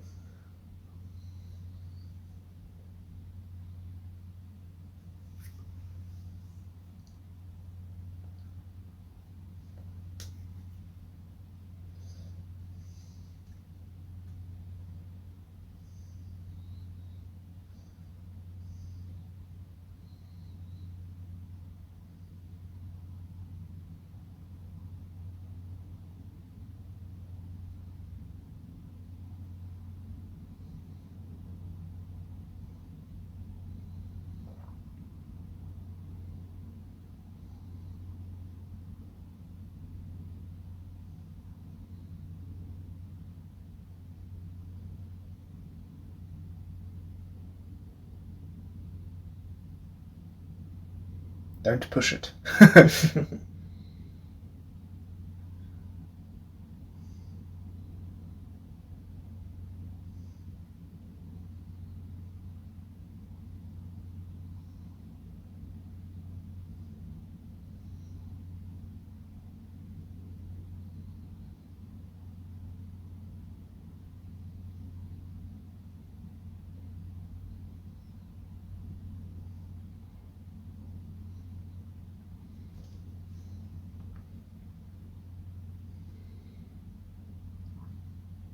Oh no.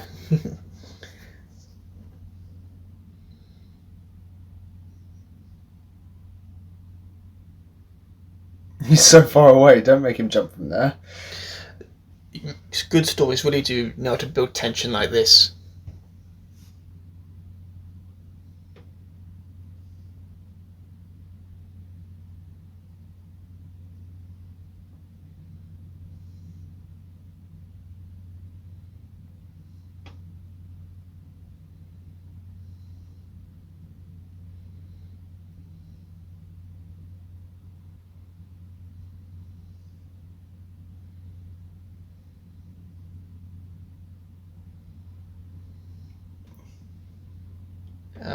Every child who watched that screamed their head off when they saw that for the first time. Terrifying scene. I like that fear just there. Oh. Shut that just in time, kind of.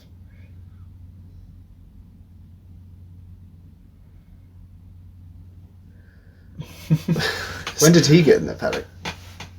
Honest, good reaction there. Shit.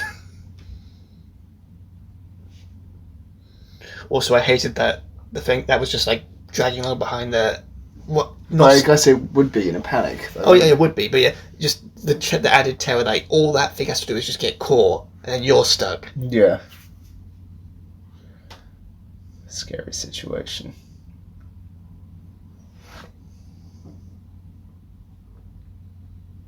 Oh, and then another very famous line here. People might not always recognise the movie or the character, but you always recognise this line. Always.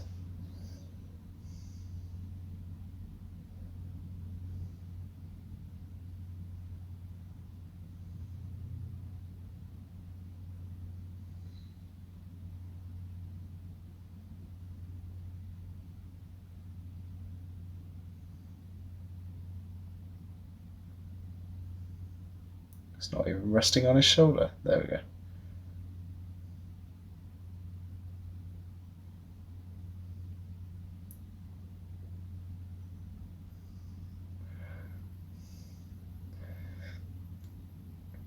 Oh, it's horrifying. It's actually such a horrifying killing scene. Mm.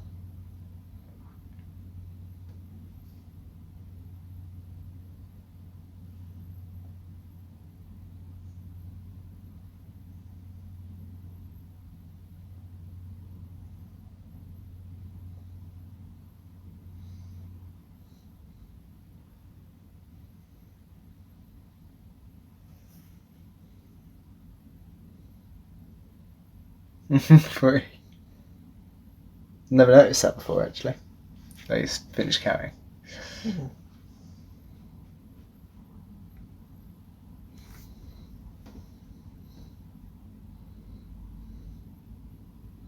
Oh, poor kids, they've been through so much over the past few hours. Well, at least everyone else got off the island.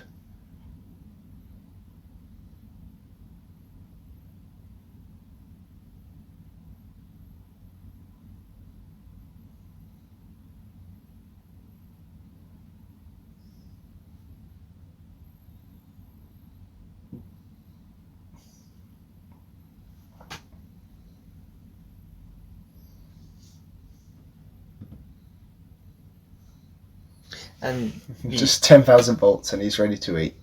I mean, after all you've been through, this is like a dream come true. Oh my god. That looks so good. I love how Lex goes all the way to the veg. She's a fucking rabbit.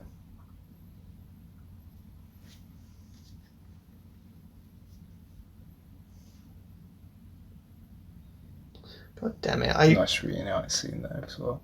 Yeah, the jelly looks nice, but god damn it, I love those two as a couple. I really wish they weren't broken up in Jurassic Park 3. I don't know why they needed to do that. No idea.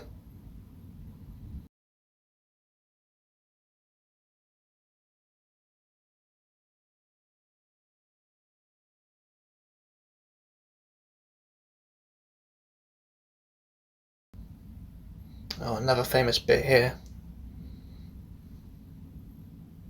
Oh, I've seen so many memes of this exact scene. They run over here, they hide, and then in the window, it's just changed out for something else. Could be Thomas the Tank Engine breathing into them. It was funniest one I've ever seen. Is like it's like Woody from from Toy Story. Also, I don't. Yeah, I guess the scene's not here yet. Would you like to be the honours of pointing out the mistake you see? I would love to, yeah.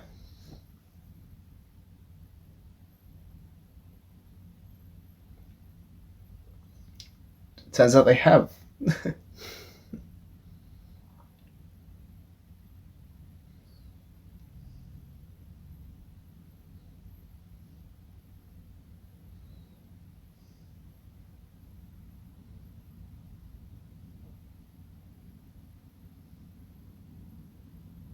Little mistake. Hand on the Velociraptor at the back there.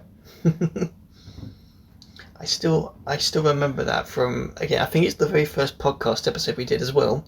You pointed that bit to me, pointed out that mistake to me. I like that they missed that in the film. I liked that they missed that.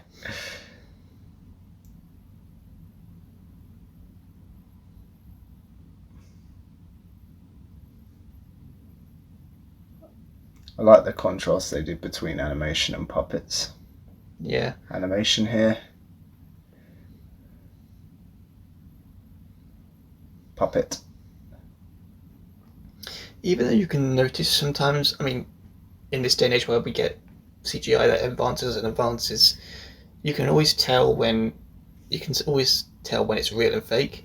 But what makes this film so great isn't just the fact that it was one of the films that revolutionized it for the first time, but the story holds up still in so many other ways that it makes you appreciate it and kind of accept that it might not always work sometimes, but the feeling of the tension and the characters, it makes you be okay to almost overlook it, the faults.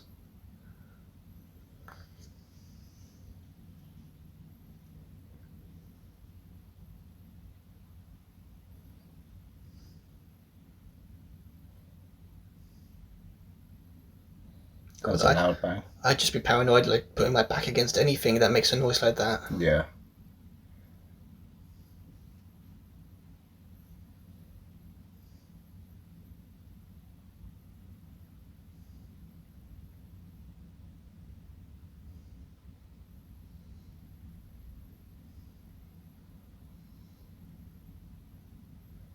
Oh yeah, this scene confused me so much the first time I watched it.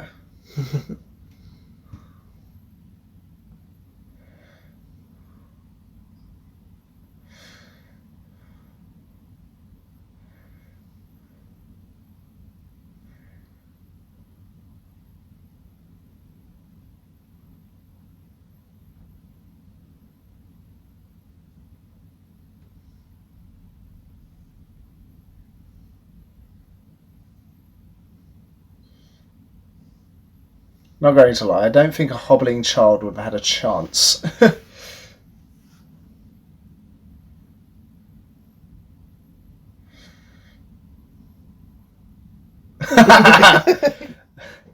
love that.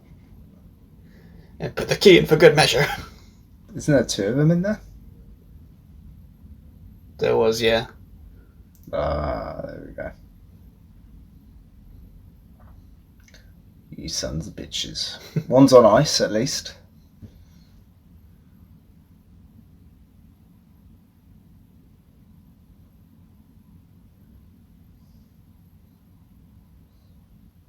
Forgot where he got that gun from. They got it earlier when they briefly reunited with Hammond and the others.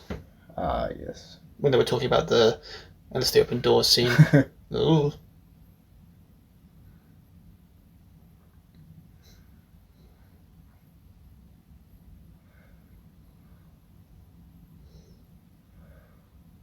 God, it really makes you realise how strong and big they really are. Yeah.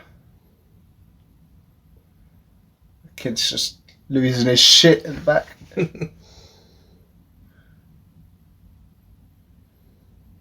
I know this. I'm a hacker. Oh God, look at that! Look at the 90s technology. It's like 4 frames per second.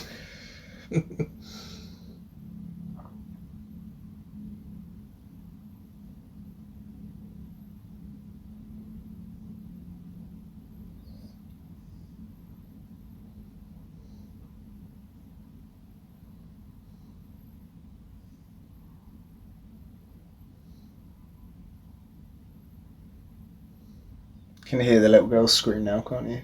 Hmm.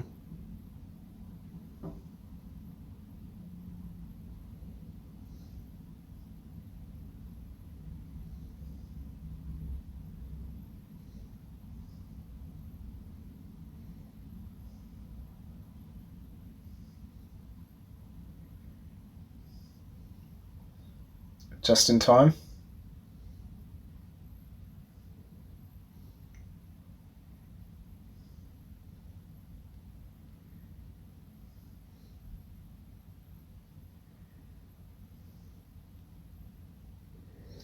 That's the face of victory.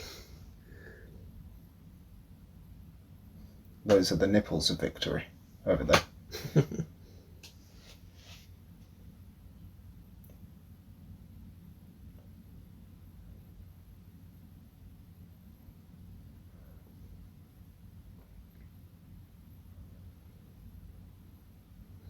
Damn, that's a scream right there. What did he scream, though? Grant. Grant. I thought first few times I watched it, I always thought you were saying "don't," as in like don't shoot the dinosaurs.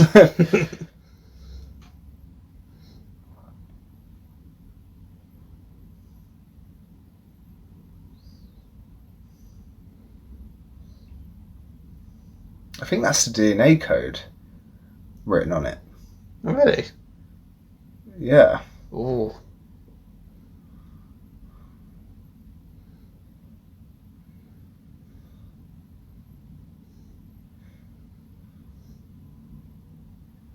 Ooh, that was close.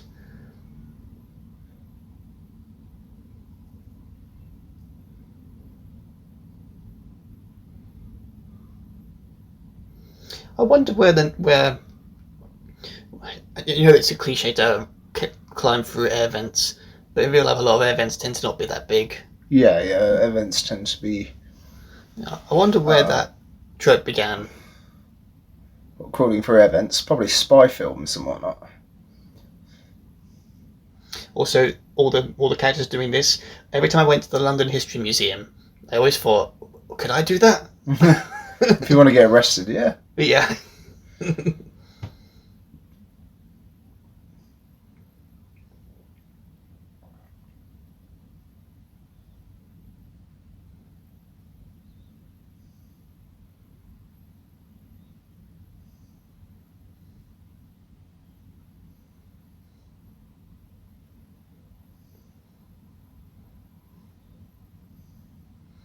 Damn. God, kids are so lucky.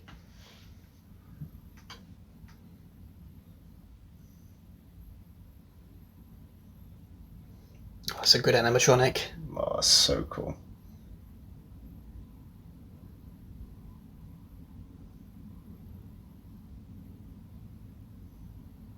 Not doing the old hand signs. That's why they keep coming at you. We'll be the good guys in 3 movies. Look, everyone knows to stop a dinosaur, you've got to put your hand out in front of your head. Or summon a T-Rex from out of nowhere. That usually helps as well.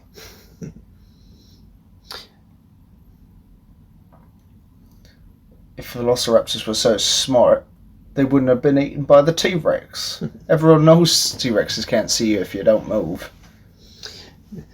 I do know that some people probably think, oh, that you can see a corner in there, so maybe he climbed through there. But even then, it's like, how did they not hear him? Yeah.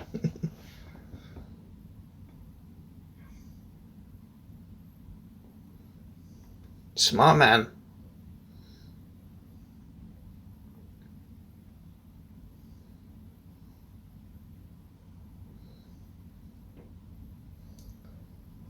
Iconic banner. Yeah, Rexy, you give us that roar. Your ass, Park. That says with the mud.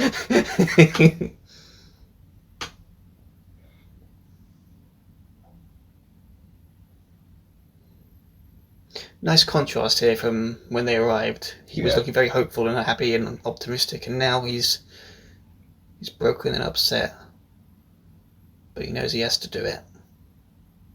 Park number 2.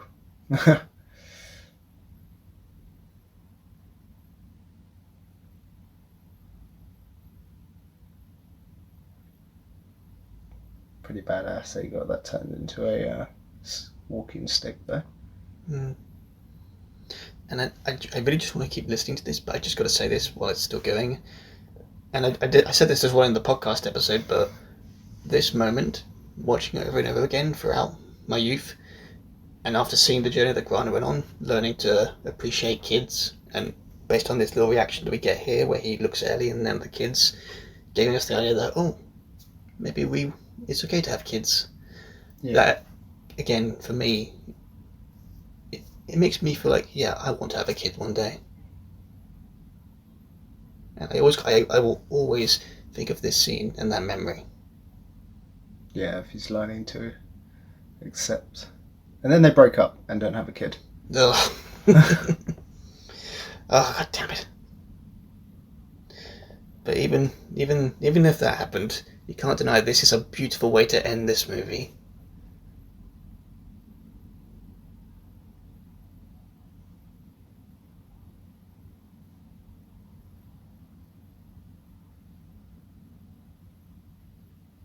Oh, you can tell that's a reused shot from the opening, the first flight here. Probably filmed it on the same day. Oh yeah, got to do it on the right budget.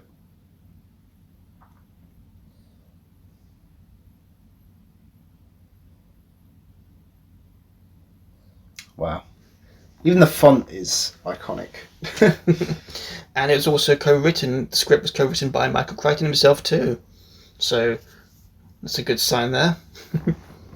An absolutely phenomenal film. And yeah, that was Jurassic Park. Whew. Gotta say, watching it again, it's hard to really put into words that so many other people have already said. It's just such a great movie. It's so iconic. Everything about it. There's so many scenes that just even from memory, you just watching it. I could watch this film once and know every scene because every scene is so spot on with the theming and its script, the way it's acted. It just feels tense. It feels like they're being chased by dinosaurs, which is what it should feel like. I think one of the magics of Spielberg from his golden era is that he knew how to capture adventure, whimsicalness, but also dread and terror, all in a matter of hours. And films like Jaws and Close Encounters of the Third Kind, and especially the first Jurassic Park film, really do demonstrate his skill as a director, but also the power of good storytelling and the resources you have, whether it's practical, CG, or just the actors being able to pull off a good performance.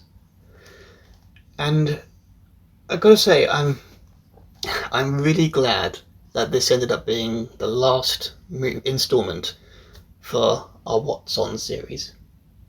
Yeah. It's a fitting end because it was a humble beginning. And again, people, as much as we somewhat took jabs at the sequels, well, the two sequels and the world films. If you want deeper context for why we don't like those, again, check out our our first podcast episode we did together. We'll give you the reason why there. Yeah, and it's all talked about in that one. Yeah, a bit more in depth and a bit more ranty. But yeah, for this episode, if you've managed to get through the whole 2 hours with us, thank you so much. And I do apologise. I don't know how the audio is going to turn out with this one, because for a bit of context here, we're actually recording this from my phone. We would usually use my microphone, but we had some problems with the recording software and it would only record for 2 hours, and this film is just about 2 hours, but there was stuff in between after we wanted to record. Before talking, after talking, Yeah, so we didn't want to cut any of that out and make it a mess to deal with editing-wise on my part. So this was the second best option. And in fairness, I have done this technique before with a previous few episodes. And I won't point out which ones, hopefully, but people won't be able to notice the difference. But either way, if you managed to get through the whole 2 hours with us, thank you so much. And yeah, this was the last episode we'll be doing a movie commentary on. Again, a part of me does wish we could have done Jaws, but I'm also kind of glad that I still get to keep my favourite movie of all time to myself a bit more. Yeah. And in place of it, we got an equally amazing movie that was just fun to watch. And speaking to you now, Lennon, I am so happy you recommended this, and I'm also so happy you got to be here and join me with it. Yeah, thank you for having me, man. It's definitely, I think, a very fitting film, considering it was our one of our first podcasts, and definitely our first very high viewed one for some reason. Extremely high viewed. Yeah, it definitely became like the top episode for a while. What, 26,000 or something like that? Oh, God, I can't even remember. It's been like 5 years. But good memories, good company, and I'm glad we got to enjoy a good movie together to close out this little sub-series for Grey Owl. Yeah. So, that's it, today's episode, everyone. Thank you for joining us, and we hope to see you in the next few episodes we have left for the final season of Grey Owl. And yeah. Don't get eaten. Goodbye, everyone. Ciao.